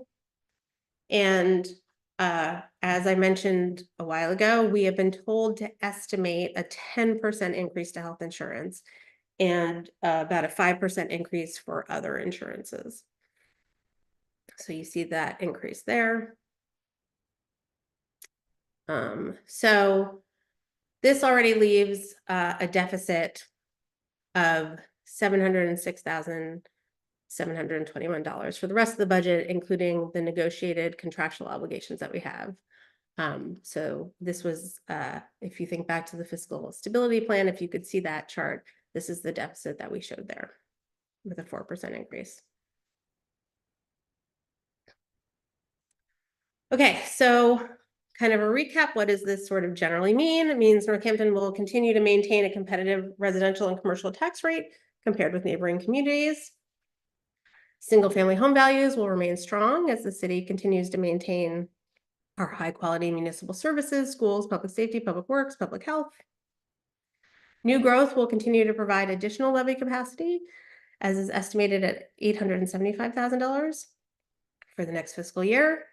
Local receipts such as meals tax, hotel motel tax have rebounded, and parking is just beginning to come back, though other revenues are declining, such as cannabis.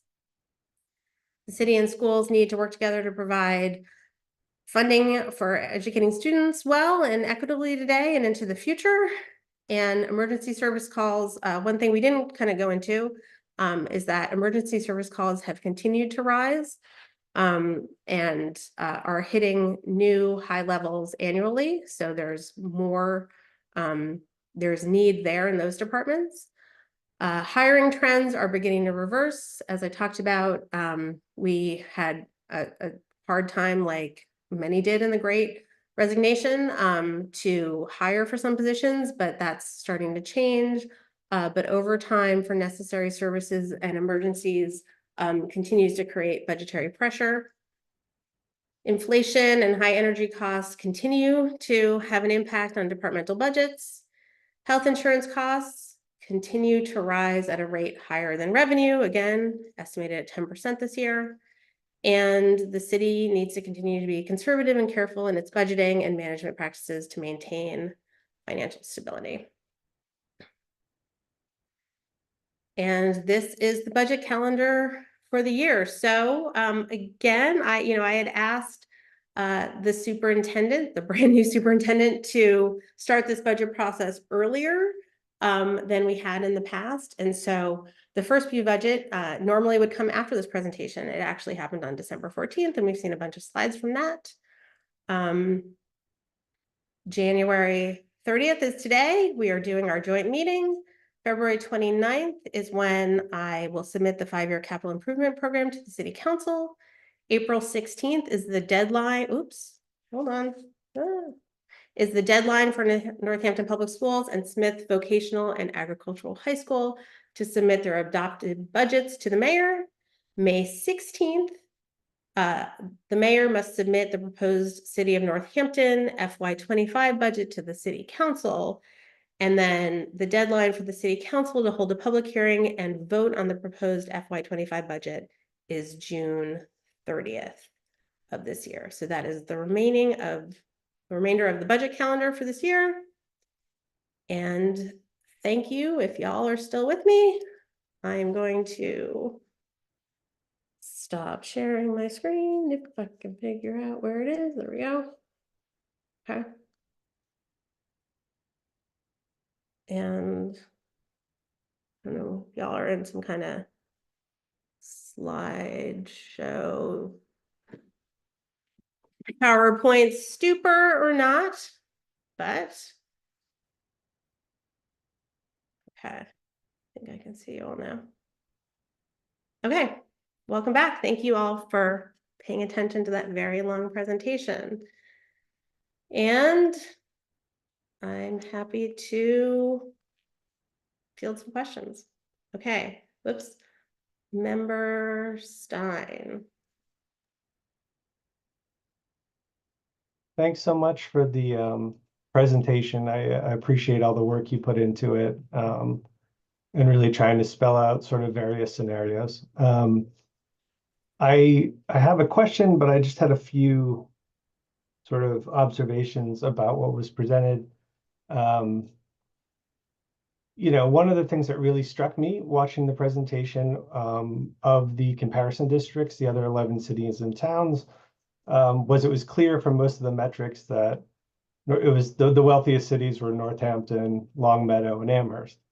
And that's why we get the least amount of state aid, and that's why we have the highest property values, et cetera. And I just want to make a point about the Chapter 70 funds. You know, the two largest drivers for state aid, for Chapter 70 aid, are going to be the income reported to the IRS for residents of the city and the property values. And so for us in the recent year, it's going to be like $1.2 billion of income and over $4 billion of property values. My point in mentioning this in the comparison is that we are a relatively affluent municipality, even by these comparisons. And yet we are in the bottom 25% when it comes to teacher pay. And we don't spend at the same level for per pupil spending. And that has to be made up by the city because we, as the mayor rightly pointed out, we're not held if we at fault if we lose enrollment, which we continue to do. But because we can afford it, we got to make up the difference. So this is just to say we're not somehow getting screwed by Chapter 70. We're just getting hit that way on the calculations because we're relatively affluent. And a lot of the focus and revising this formula has been redirecting like $1.5 billion annually to districts that have less resources. And that's why we won't get it, because we have a lot more wealth in those communities. The other thing I want to point out was the fiscal cliff issue. And, you know, I think all of the warnings that you made, Mayor, and the way you draw it out, like what happens if you violate this sort of plan, really demonstrate the consequences of the decisions that were made by your predecessor and the superintendent. So we added 58.3 positions between fiscal year 18 and fiscal year 21, but the majority of those were never built into the appropriation. That's why this is so stark for us now. We reduced some last year, so we're down to a net increase of 47. And the cost of those 47 employees next year is 2.6 million. And the deficit we're looking at, even with the 7.6% increase, is 2.7. So quite literally, the long-term costs of not building in those positions by the former mayor as school committee chair is what produced the fiscal cliff that now we are grappling with. That's the big elephant. And the reason we added the positions was not really related to the pandemic, though there were some. It was a change in the way in which we were going to do inclusive classrooms with the WINS model. And that drove a lot of the growth. And we committed to a program and we didn't fund it. And now, because of the snowball and the way budgeting works, as the mayor rightly laid out in detail, we now have to make a decision if we're going to finally increase the amount of money to the schools to pay for the things we've already committed to, or cut like 20 positions. And that's what we're really looking at next year. So I just want to be really clear, like that is the big fiscal cliff that we're dealing with. Those were political decisions made by the mayor, by the superintendent, passed by school committees, passed by city councils. And those were choices not to allocate more operating funds to pay for these positions, but to connect them to soft dollars and irresponsibly spend them until they're upside down. So that's it. The other small point is, I saw in the slide for the AAA bonding with the ranks, that we've committed to a 2-year plan to reduce the budget.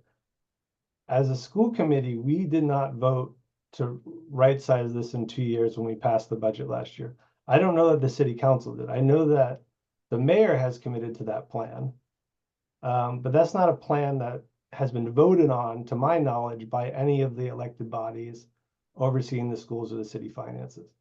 So I just get it came up in the first look budget. We've committed to a 2-year plan. Well, who committed? The people elected to make that decision didn't commit to it. The question I have is related to the first slide with all the levy descriptions on it. And there's one that talked about increasing the levy ceiling with property value increases. And what I didn't understand about it is if it was saying that we can increase the levy ceiling when we reassess property values. And if that's because what I can't reconcile is many of my neighbors have seen their property assessments go up 20%, 30%, and in parallel their tax bills. I don't understand, considering how much of our money comes from property taxes. If you're having that level of assessment increase, you can stay under 2.5%. So I'm wondering how that, I don't understand how that math works. And I'm wondering if you could explain what does increasing the levy ceiling with property value increase mean?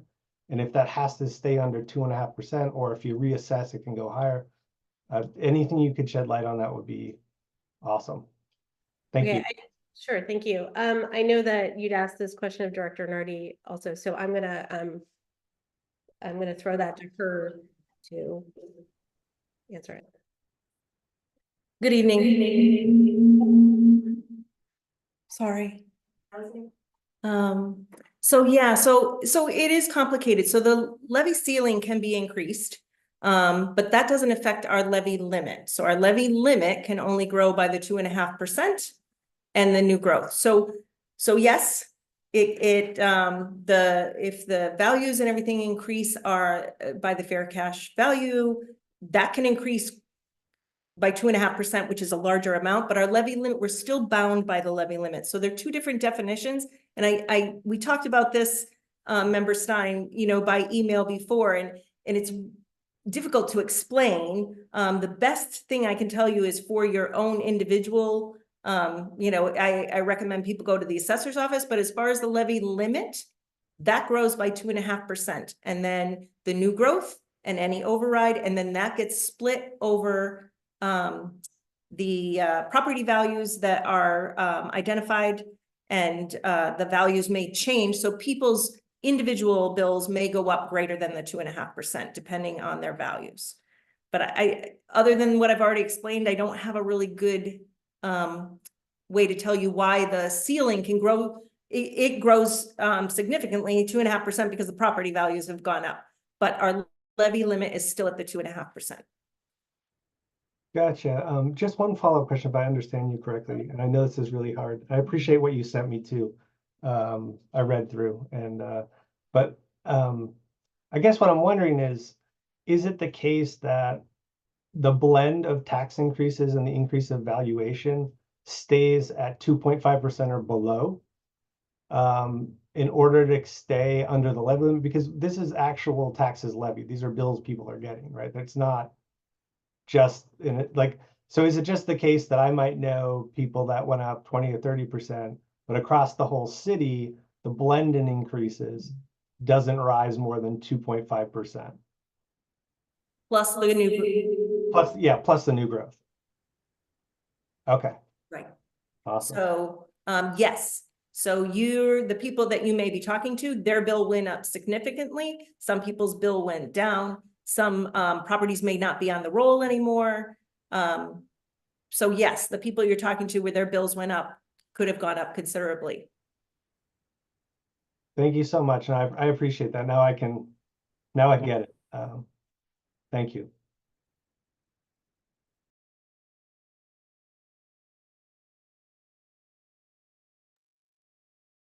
Okay, so this meeting, I'm just gonna remind people, so this is the joint meeting with the city council, the school committee, and Smith Folk trustees, so only those folks are participating in this meeting.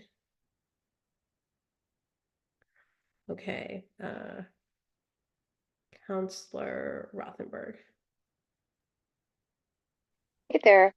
Just wanted to give you some general feedback. It's not a question per se. You know that I represent Ward 3, and we're sort of the working class part of Northampton, home to Bridge Street School. And a lot of the way this presentation was framed gives a bit of almost like a pharaoh's gold in their tomb, right? When we look at the reserves or when we talk about our bond rating. And I'm not sure that that message of how important that kind of fiscal management is, the way you've planned it out, is really resonating with the voters in Ward 3. And when we look at the general fund and the general budgeting, I appreciate that you brought the rest of the city down to 2.5%. But I think we also want to look at big ticket items and making some targeted reductions in other areas of our budget. When we talk about our schools and funding them and getting out of a cycle where we're losing money, investing in our schools is the way out of that, you know, to stop that flood of people leaving for charter schools and attracting people to come live here. And when you're talking about $400,000 houses as the average, your schools need to be pretty good for people who can buy a $400,000 house to want to go to them, because they'll have some choices. And I think there are other trends that we need to be looking at. And a bit like Mr. Stein mentioned, some of this feels like it's plans coming from predecessors. And we see how much things are changing with the state funding. And we really need to adapt. We need to change the way that we budget. We need to do the best we can with the resources that we have. And I think we all feel, for the most part, in the city of Northampton, that our schools are essential and that we can only lose by underfunding them. Thank you. Thank you. Other questions? Comments? From school committee? Where's my Smith Folk at? Oh, sorry, Counselor Elkins, are you raising like a actual hand? Okay, here you go, Counselor Elkins. Thank you, Mayor. I'd like to thank you very much for that very incredibly detailed and thoughtful presentation. And also Director Nardi for her contribution to that, which I know behind the scenes was happening. I want to, I have a couple of thoughts. One thing that it is in response to a member Stein's comment about who agreed to this 2-year plan. And I just would like to suggest that the voters agreed. The voters agreed to this fiscal stability plan when we passed the override. I was chair of the override campaign, and we passed it by an overwhelming majority. I'd also say that the prior mayor, myself, several members of council, the current mayor also ran on continuing with the fiscal responsibility plan, the fiscal stability plan that was laid out. We made promises to the voters, and those were key to that were that we were going to keep the promises to spend this carefully and thoughtfully and make this money last as long as we could before going back to the voters again. I've heard it suggested by some folks that that we need to I think the term I heard was normalize the overrides, that we need to I guess, tap that resource on a regular level. And I would have to say, we do. The city of Northampton is unprecedented. We have done and put forward a plan for fiscal stability for funding all of the city's needs. And we do a thing that most cities don't do, which is to vote to raise our taxes, to vote to override this cap. So I disagree, candidly, that there wasn't an agreement made.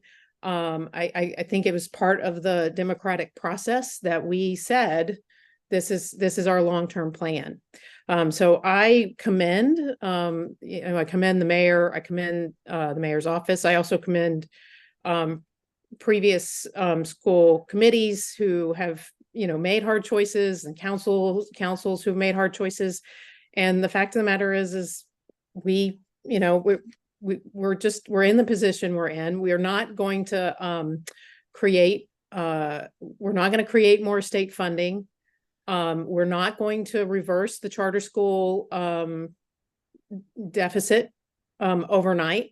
And we do have to live with these realities. So I want to just say again, this is we all here who stood for election and bought into this plan. It's not that we all agree, but we all came on board a city that is functioning at a very high level and as part of this democratic process. So I am so I just want to say I appreciate the presentation.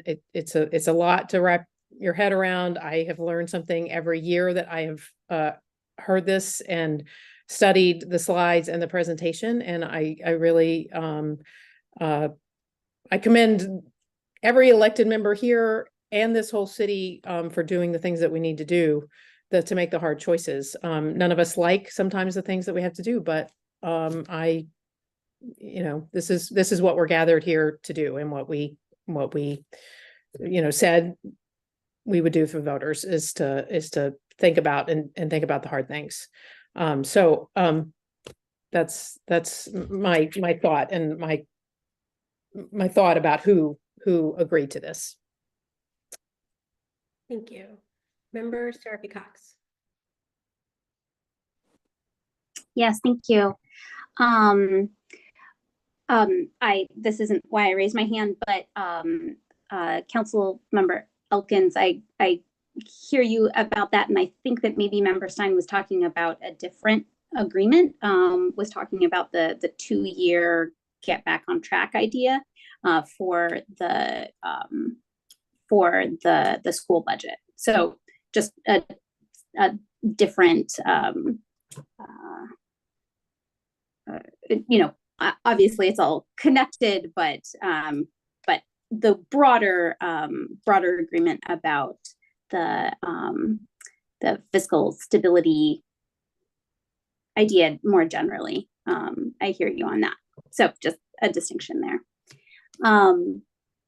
So I have been doing a lot of thinking about the budgets and about how, not just how we got here, but why we got here. What are the embedded goals in each of the decisions that various decision makers made, and how those goals continue, like the expenditures tied to them, into the current situation that we exist in. And so as we're making our decisions as these various bodies this year, we're continuing to need to balance those various goals, because none of the needs have gone away, and in many ways the needs of the students in our schools have only increased. So excuse me, I've been thinking about kind of the idea of the timeline of how long of a runway, as it were, the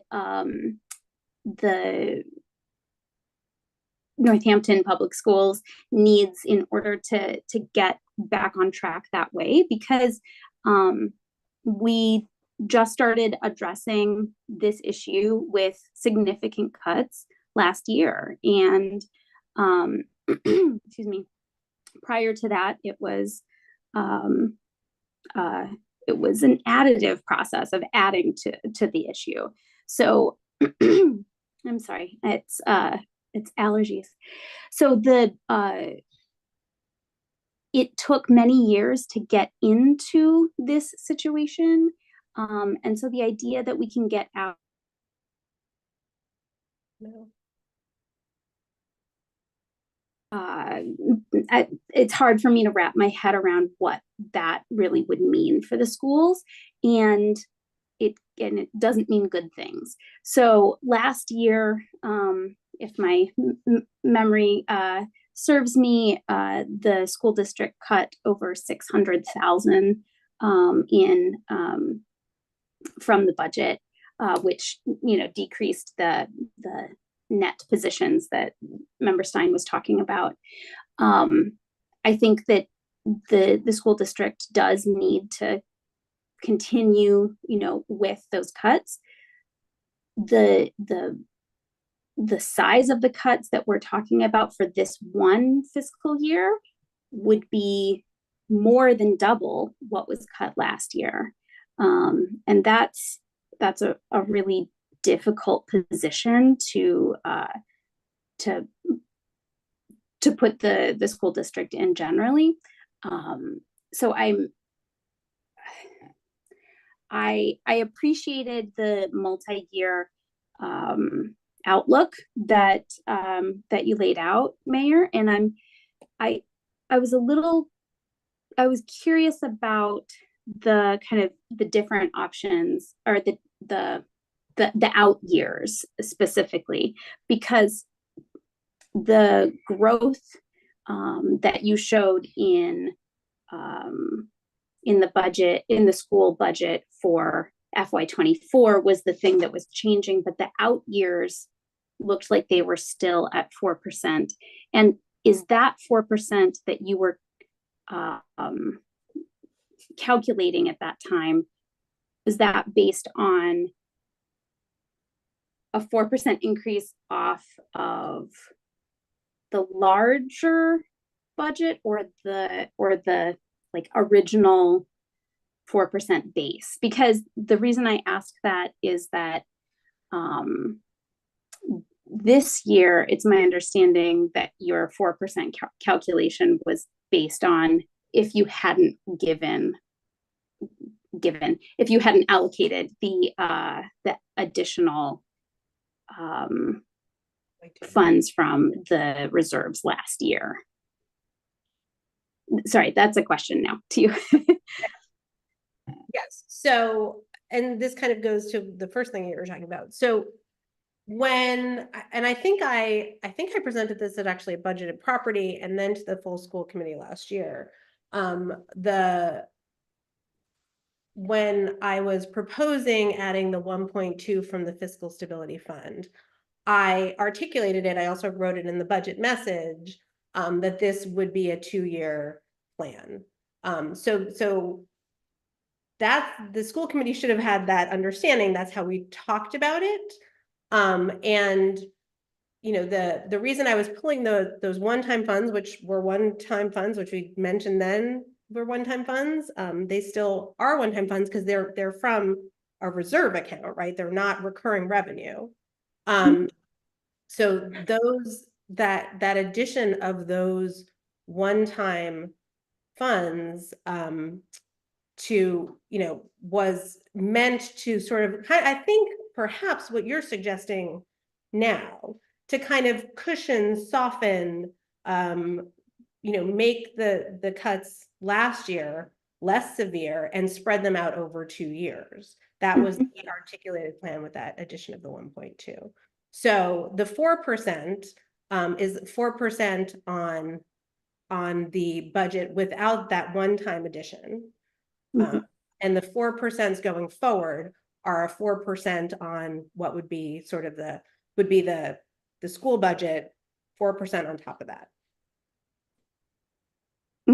So the way that you're calculating it in that outlook, that the very small print outlook, is not a utilization of one-time funds, but a utilization of ongoing funds.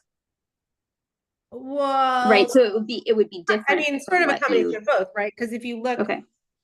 again, I totally understand that was an impossible chart to read. It's a huge chart, and there's no way to have shown it better. I really apologize. I understand. No. I mean, I could see it because I could zoom in, but that shows the utilization of the fiscal stability plan. So, but yes, it is built on a 4% on that base every year. Okay, yeah. So then,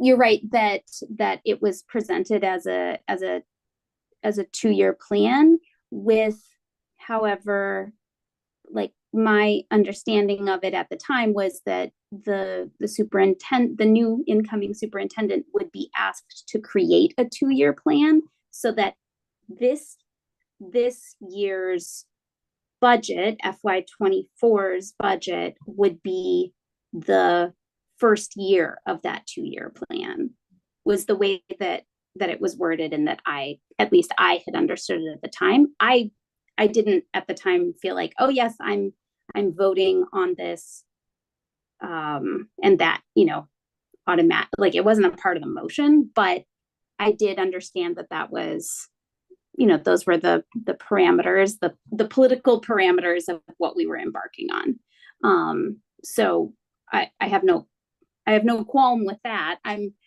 more thinking about how can we actually be planful? How can we actually center what the school committee is supposed to center, which is the achievement of students in our district. And so regardless of what I understood or misunderstood or what have you, as we look at those markers, I think that's, for me, where I would like to not just plan what are the cuts this year, but also what are the cuts that we would have to make, next year in order to be at that place, because that way you can show, and also show to, the bond rating folks or whatever, that it's not just sticking your finger in the dike for 1 year. It's a longer term stability plan. So that's, I have obviously more specific thoughts on specific issues, but I think for me that's the general struggle that I think is central for all of our decisions this year.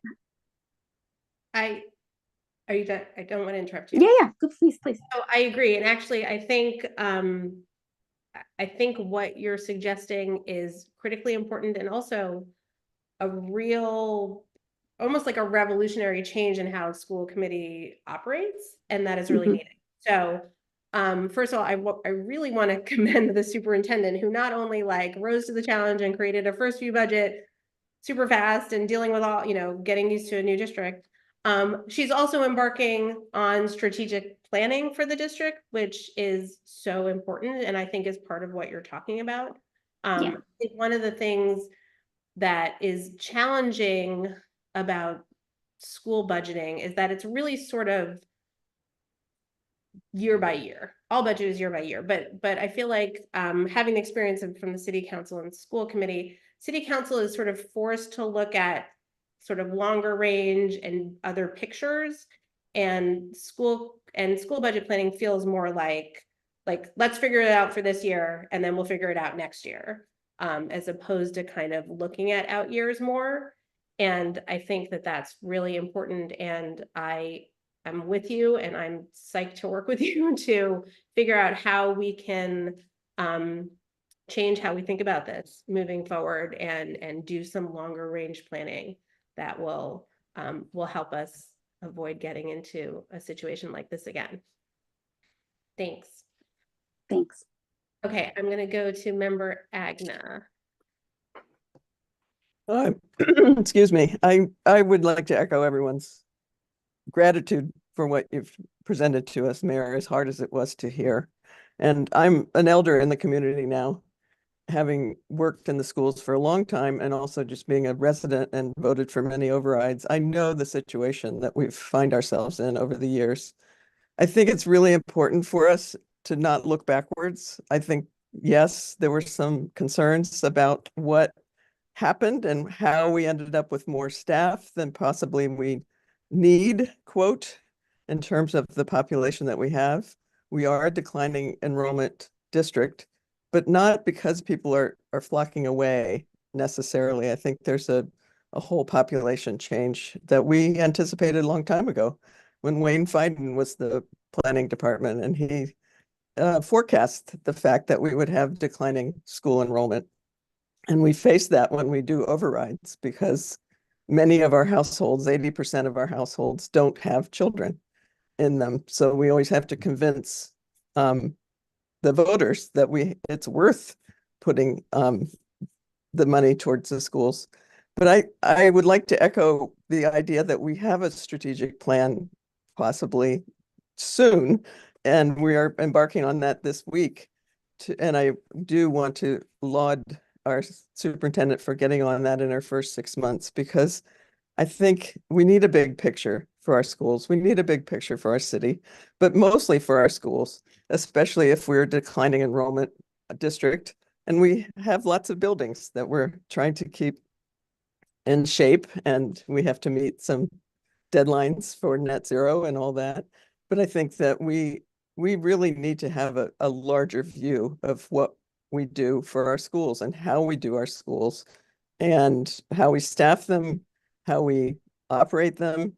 And I don't think it means anything in terms of a panic that we should be having, but I do think it's an opportunity. I like to look at a glass half full rather than half empty.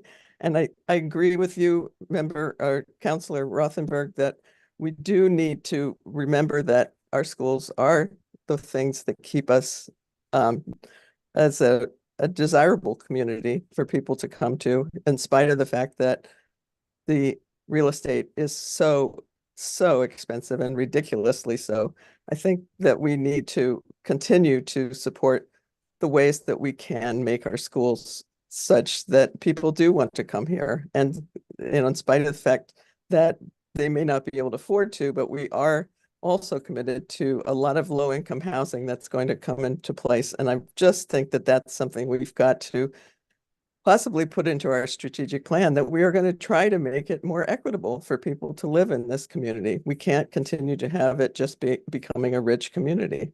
So anyway, I think we should look forward, and I think we have a lot of work to do. And I'm excited. It's in spite of the fact that this was pretty grim, that we were going to embark on a strategic plan. And I'm really happy to think about being a part of that as an elder in our community. Thank you. Thank you.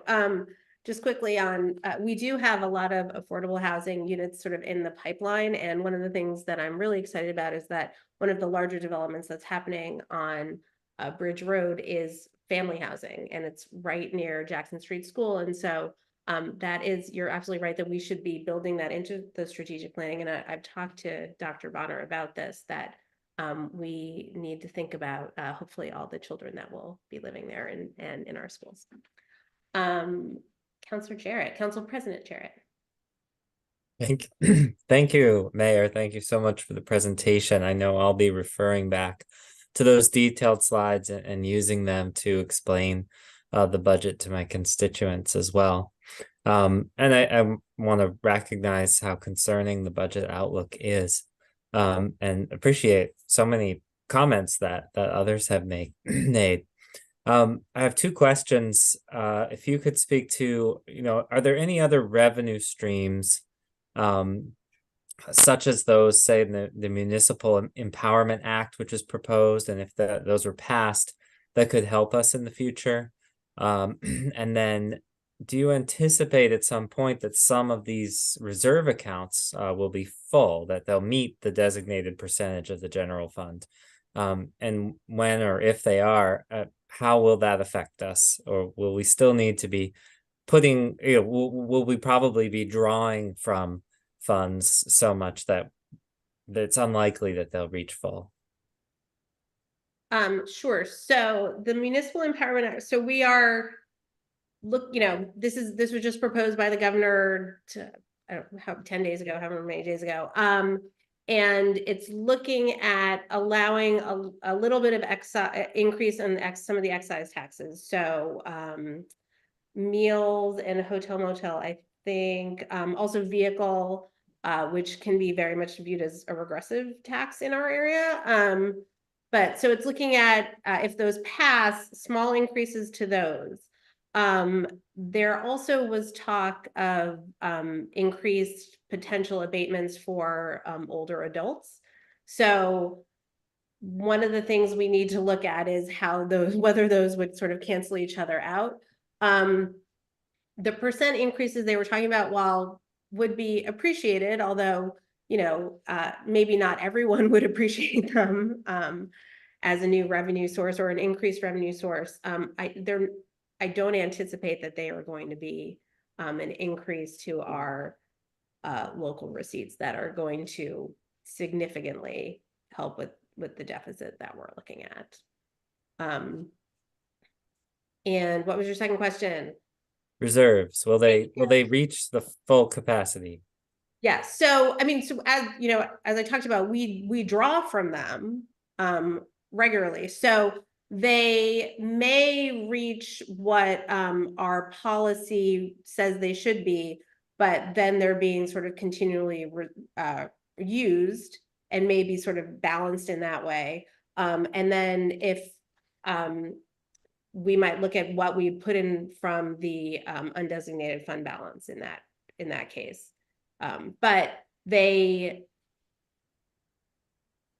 we have gotten them to a good level, but they still are being, I mean, obviously the Fiscal Stability Stabilization Fund is a short-term situation. The regular Fiscal Stability Fund, we have been drawing from for certain things. Thank you. And then capital we use every year. So. Right. So there isn't going to be a great influx when reaching these caps, and we'll say, oh, well, we now, Okay, then like overflow with yeah. that. No. Yeah. Thank you. Thank you. Okay, Councilor Labarge, I see you. Can I go? I'm going to go to Member Miller first, and then I'll come to you. Okay. Okay, Member Miller.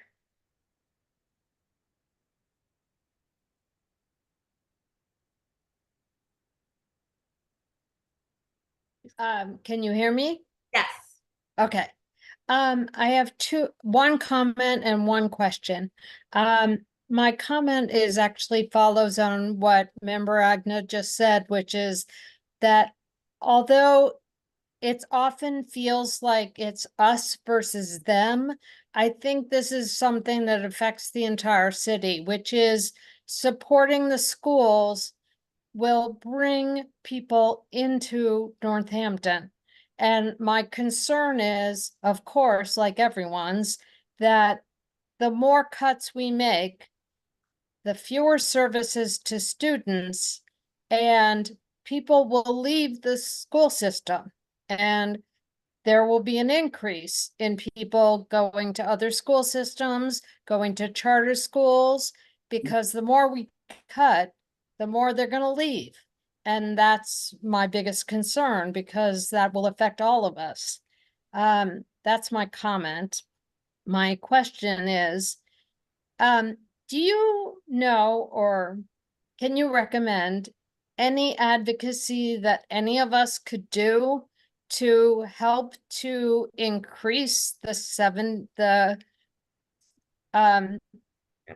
state funding for chapter 70 that, hurts us so much? And is there anything you feel like any of us can do about it? Thank you for that question. So our state legislators, so Senator Comerford and Rep. Savadosa, are very aware of this situation and are working very hard on it. I've spent a lot of time with Senator Comerford's legislative person who is really kind of a foremost expert in this. I was recently talking to the town manager of Amherst, who Amherst is in a similar boat as we are, and we're talking about kind of getting together and trying to strategize as a couple communities and talk about it.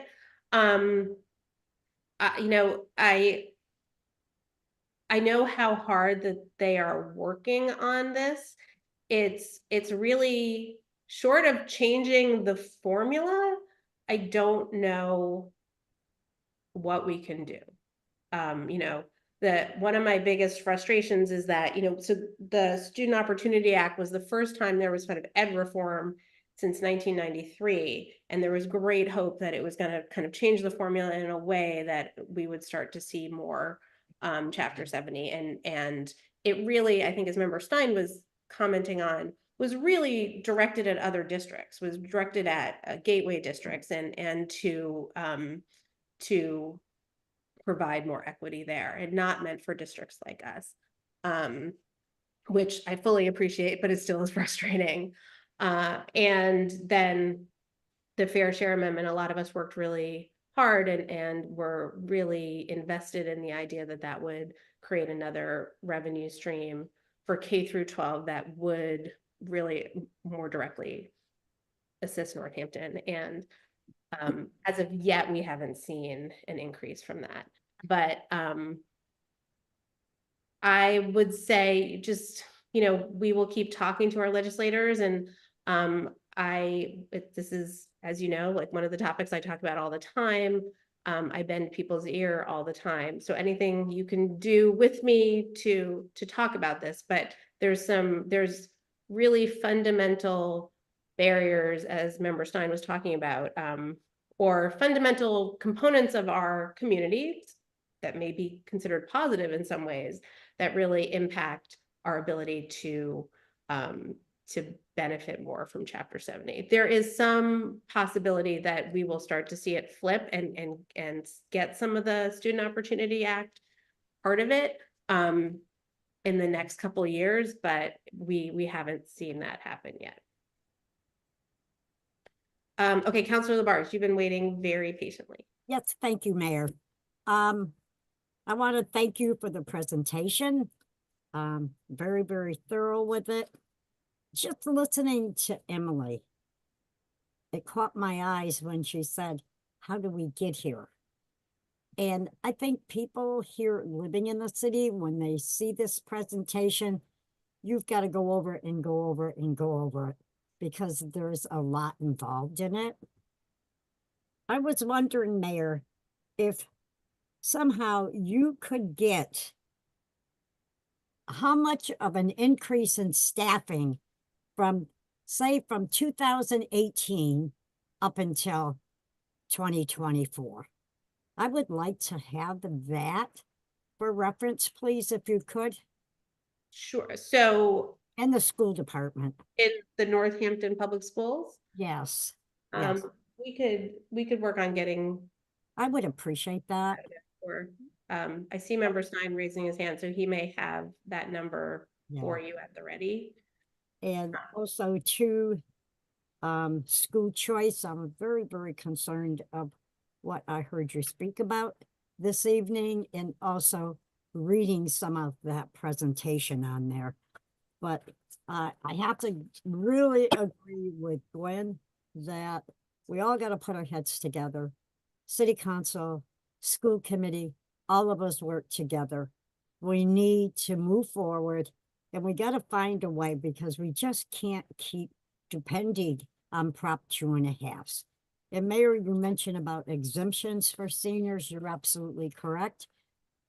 For some reason, I'm hearing from many, many residents, just not in Ward 6. I've been helping a lot of people. If you talk with Mark, they knew nothing about the exemptions with the water fee that just went up, was extremely high.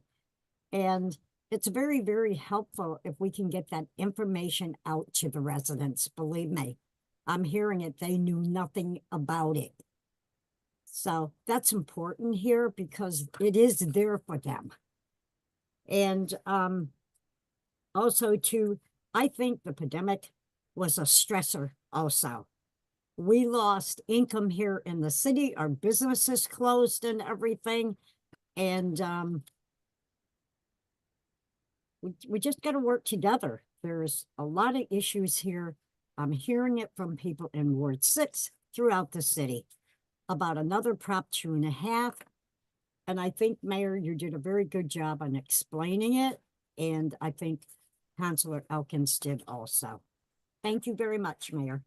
Thank you, Counselor. Yes, please, everybody, if you can help share with your constituents the information about exemptions, I'd really appreciate it. Every opportunity I have, I talk about it.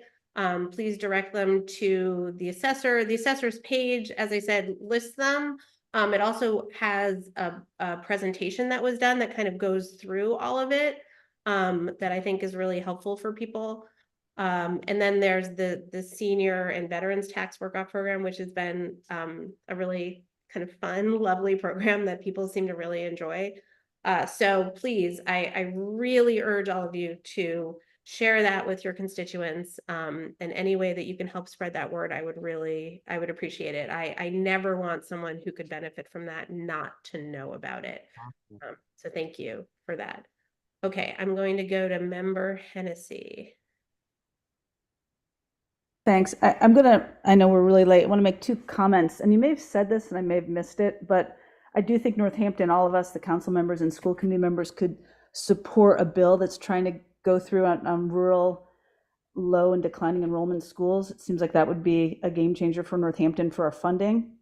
And then because the Student Opportunity Act really wasn't designed to help Northampton, it was going to help like a Holyoke and Lawrence. And I agree with what Member Stein was saying about we're a wealthy district, and it is a conundrum because we look at Longmeadow and Amherst and Northampton, we have high property values, we have a lot of wealth, but we, compared to Longmeadow, have a lot of high needs. Our percentages are, Longmeadow's in the 20s, we're in the 40s, which it means we do, as Gwen said, we need more staff. My concern, and then I'll have two quick questions, is that we need to keep our teachers who are excellent, and we need to keep our families because we're losing money to charters, and that's a major concern of mine. And then my two questions, and one is a yes or no. I know Mayor Narkowitz did this in the past. Have we gone back to Smith for funding? And number two, you said 41.59% of our budget is going to schools. Is that comparable to other districts? So I have initiated some conversations with Smith. Okay. And so again, DESE compares on net school spending, and we are comparable to other districts. So every district, this is a really, I can't even tell you how many hours I have spent trying to do comparisons. Comparisons are really hard to do. Every district is different. We have certain things about our district that make us special and make us have certain challenges. The other thing is, some districts don't have the same services that we have. It's very hard to do an apples comparison from district to district. But with our net school spending, as you can, like, our percent over net school spending that we spend is not as high as some Eastern Mass communities that have much higher per capita incomes or family incomes, but is relatively high. I have a question for you though, quickly, which is, so the bill that you were talking about, we should support it regardless, but would that actually benefit Northampton? Like, would Northampton be considered one of those districts? Yes, it's a low and we're declining enrollment school. Okay, so it's for rural and declining. Yeah, and yeah, yep. So thank you for answering that question. And thank you for your presentation also. I know I'd like, yes, thank you. So yes, please, let's support that bill. And any way that we can support it, I trust we will find out how we can best support it and we will spread the word. Thank you. Okay, I'm gonna go to Counselor Maori. Hi. Hi. Hi, good evening. Yeah, I wanted to say, I was really, Member Miller's comments really resonated with me, and I'm thinking a lot about that, just the mentality of avoiding the us and them, and also really thinking about how investment in our schools will pay off in attracting and maintaining residents and therefore taxes. And so I think I think in terms of council, we have some tough conversations to have about not just viewing the school budget as this thing over here that we cut, and to think about how we can spread those cuts if we have to across the city, and think of the schools as an investment, just like other departments that benefit the entire city. The schools also do that, and I think we need to kind of go into this budget season with that mentality. And that's all I want to say. Thank you. Thank you. Okay, I don't see anyone else who hasn't spoken. Oh, sorry, Counselor Perry. I see you, member sign. I'll come back to you when I pick all other folks who. Can you not unmute? Okay, Counselor Perry. Yeah, sorry, I was trying to figure out how to virtually raise it plus raise it. First of all, I want to thank you, Mayor, for the presentation. And thank you, everyone here, for being a part of this wonderful city. What I have to say is more of a kind of an overview or a comment that I want to take out. Like, this seems like a stark and bleak economic forecast for the city. We're talking about cuts and all that. One thing that stood out to me and that heartened me was that our meals and hotel taxes are back to pre-pandemic levels. And that is in an environment where we're not existing with things that normally our city is known for, which are arts and entertainment. We currently don't have any music venues happening at night. We are a city that, in my opinion, closes quite early.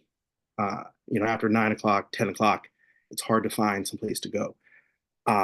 When we think about an aging population and a draw in our school system, what I think about is how do we attract a younger population here? And I just want to also give thanks to the city's economic team for really investing in things that are drawing people to our area. And I am very excited that we are on the cusp of seeing some new events happening. We hopefully will have a couple new venues opening. And so some of the feedback I have about our schools from constituents and whatnot is, why are we spending money on certain cultural events versus funding our schools? And for me, it's a whole big picture thing.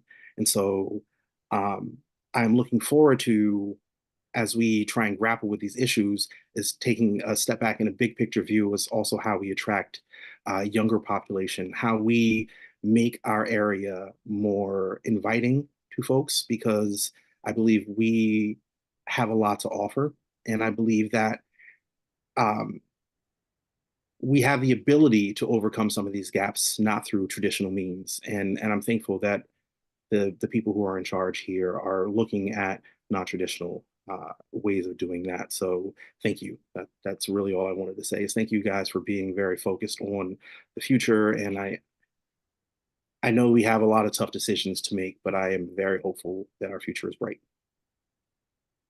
Thank you very much, Councilor Perry, for that uplifting note. Yeah, we do have an increasing sort of aging population in Northampton who we very much want to support, but it is critical that we also, as you said, attract new families. I mean, a city that doesn't attract younger folks is not a thriving city. So it's very important that we continue to bring new people who are going to raise their children here. So thank you for that. Okay, back at you, Member Stein. Thanks. Appreciate all the comments of my colleagues at the school committee and the other bodies. I just wanted to just point out a few things.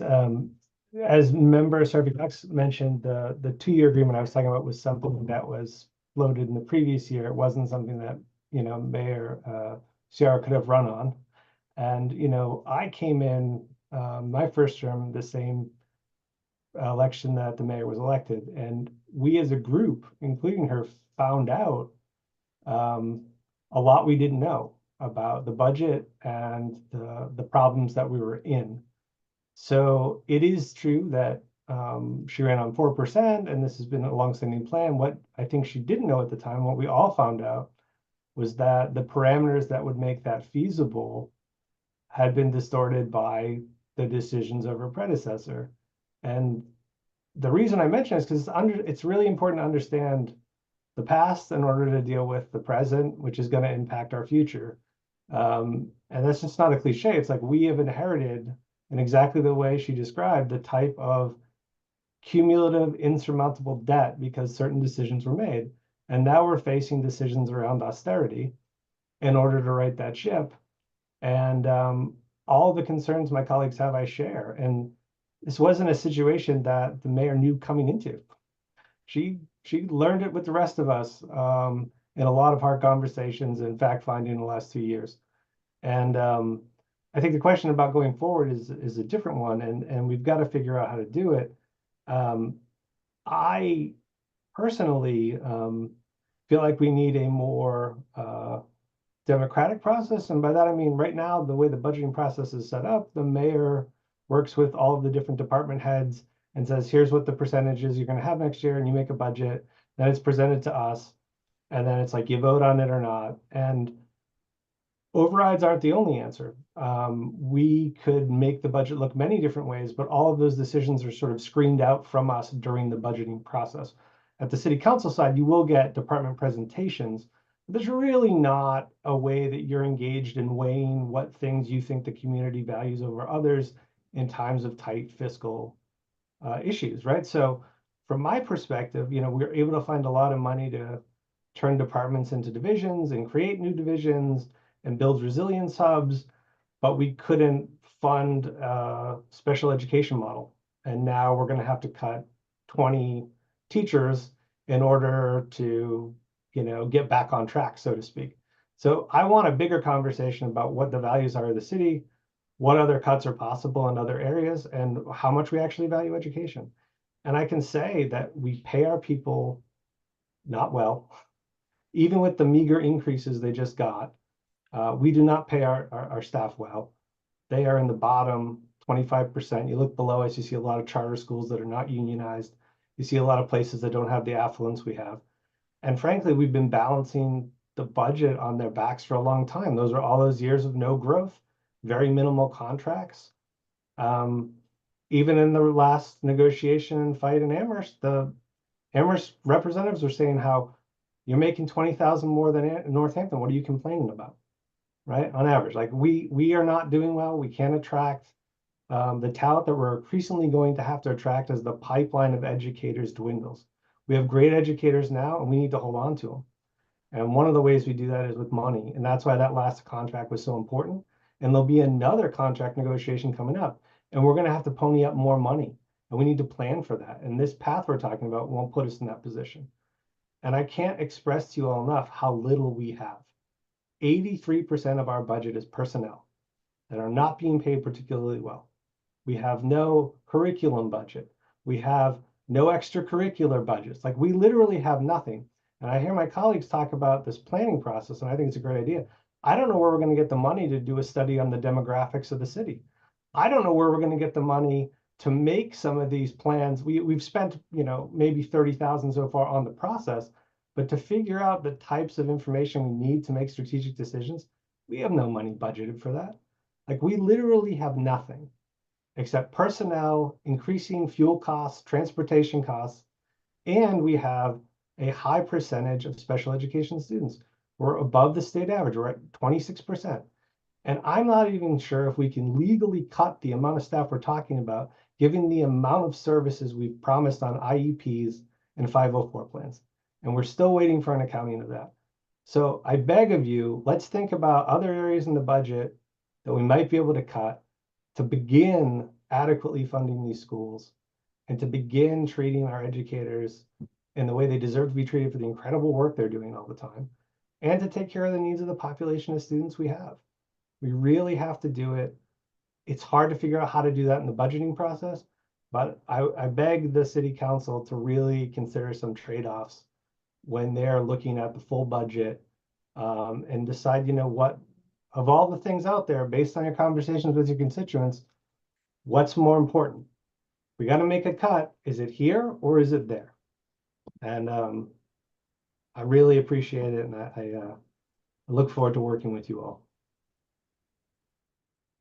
Thank you, Member Stein. I'll just note, so the former mayor did not unilaterally make these decisions. These are actually, he was one out of 10 school committee members. So these were, the school committee had to vote for these things as a body. Sure, but just like you as the mayor, you set the terms of the parameters in the budget that is sent to the provost, to the superintendent.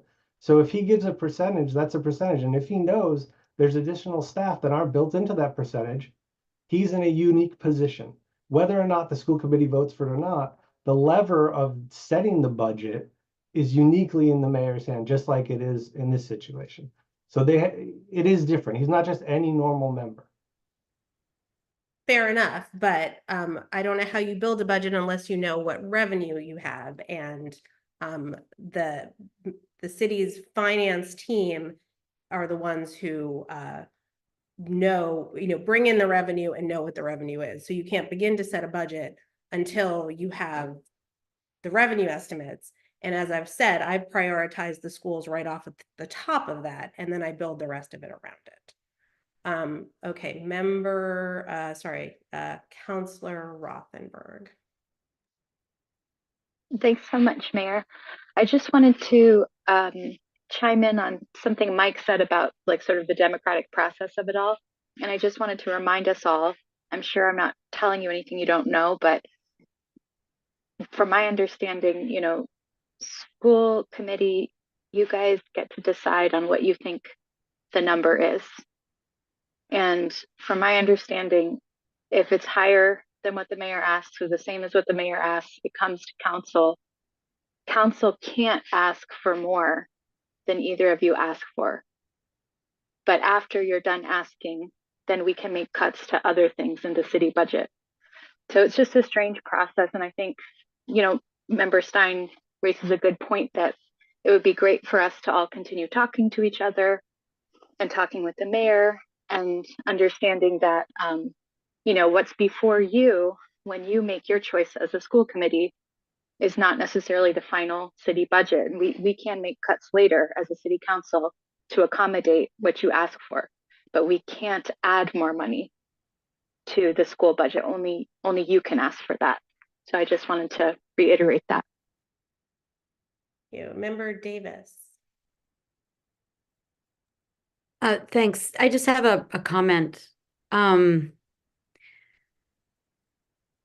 That while this is, as everyone has mentioned in the preface of like, this is difficult to see and to read and to hear, that I'm feeling hopeful that with just a few exceptions, I am only hearing from everyone that has spoken a full-on commitment to doing what we can for the schools and for the city. I'm not hearing no, Eeyore, we can't do it.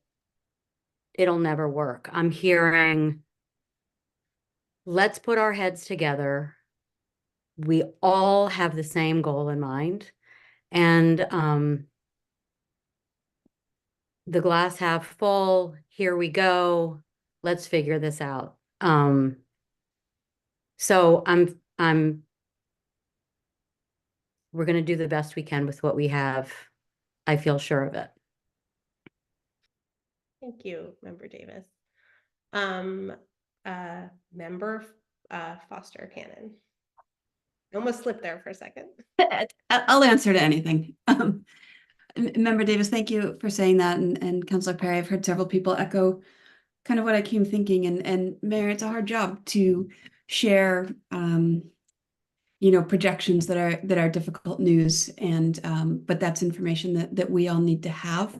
And as I look around in who's here, if we do commit to working together, then we have the opportunity to make the best decisions we can for everybody.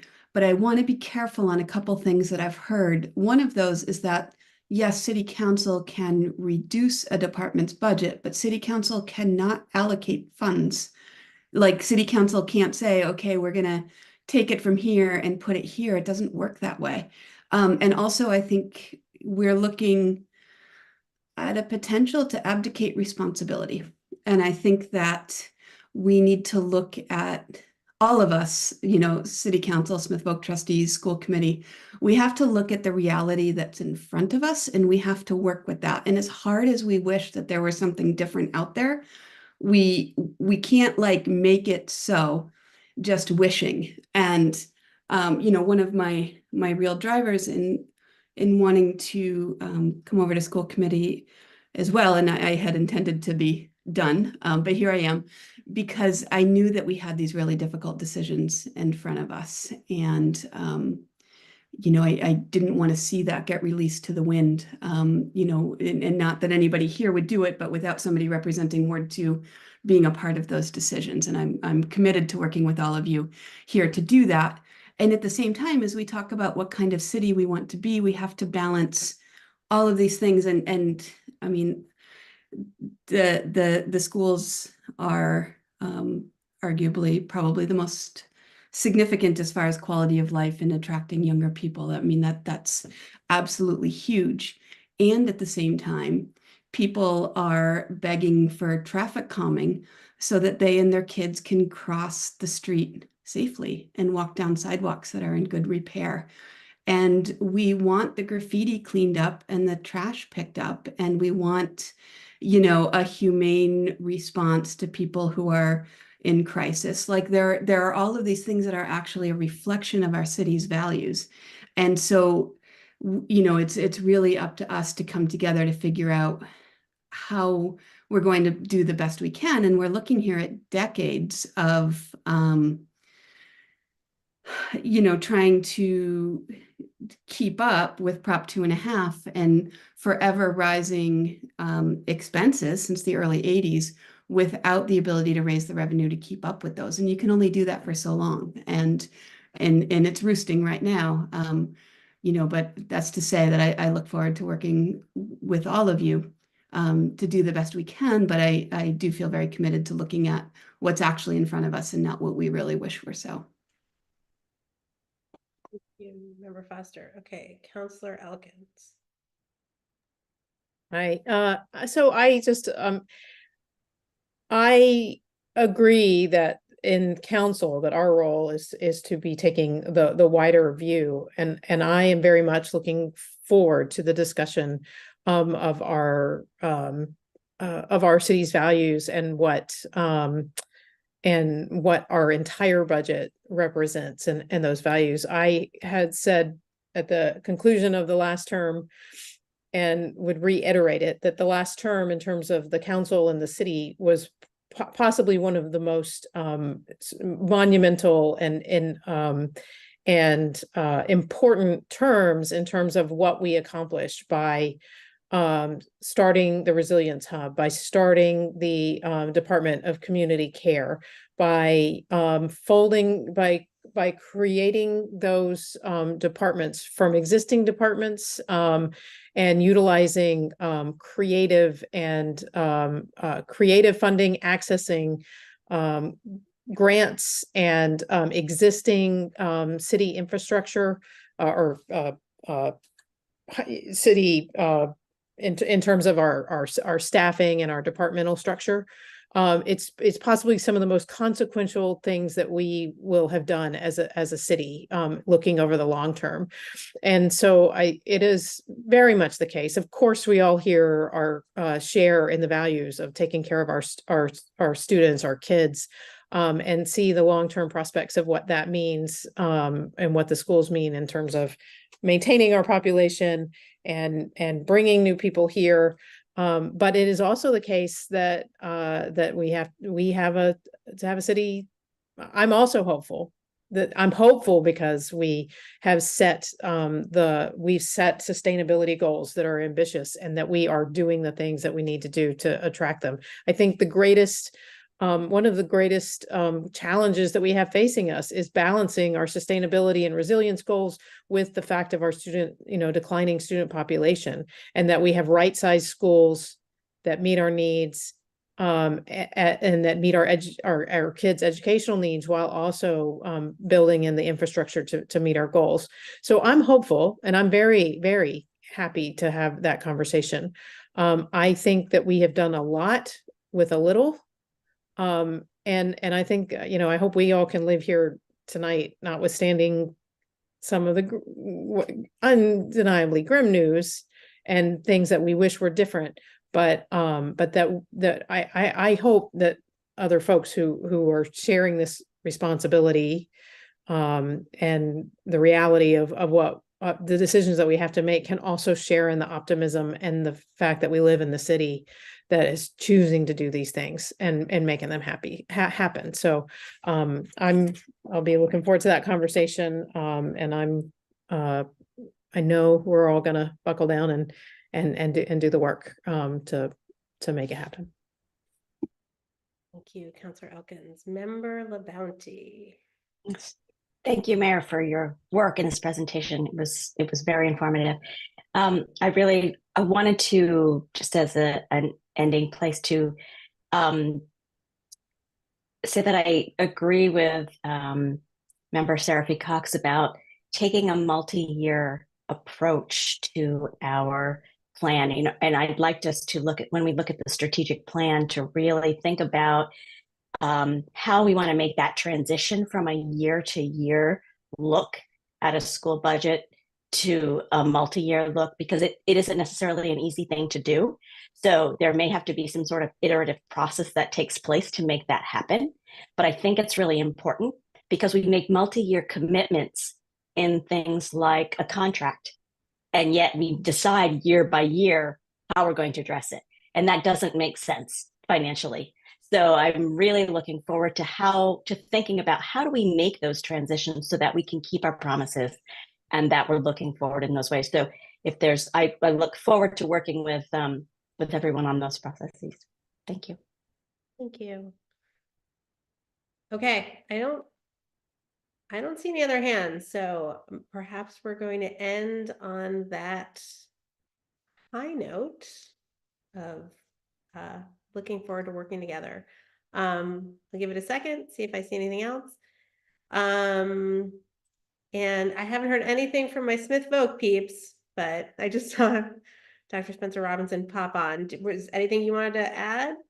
No, I've got a lot to think about for sure. Certainly, the wealth of our community. Schools are the epicenter of everything that's happening in society. And it takes a tremendous investment. And the rural schools bill will absolutely benefit all of our sending district. 80% of our students come from 60 districts. All of them are rural. So if you want to add that to your advocacy for that bill, it would be very much appreciated by us. Thank you so much for adding that. I really appreciate that note. Yes. So everyone, let's get behind this bill and how it will support both of our districts. So thank you. Okay. On that note, Michelle, we have to adjourn now. So let's take a motion from anybody. Move to adjourn. Second. Okay. Does each body has to adjourn? Okay. So Council adjourns. Okay. Member Foster made a motion. So give me another school committee member with a second. I second it. Member Gazy. Okay. So motions been made and seconded to adjourn school committee. So Michelle, let's do a roll call of them, please. And Mayor Shara, All right, Member Gazy. Yes. Member Foster Cannon. Yes. Member Seraphy Cox. Yes. Member Stein. Yes. Member Hennessy. Yes. Member Miller. I see her thumb up. Okay. Member Labonte. Yes. Member Agna. Yes. Member Davis. Yes. Okay. School committee, you are dismissed. Thank you. Okay, so Counselor Elkins made a motion. Give me a second from I'll City second Council. that. That was seconded by Counselor Perry. Roll call, please, Michelle. Counselor Dubs. Yes. Counselor Elkins. Yes. Counselor Jarrett. Yes. Counselor Labarge. Yes.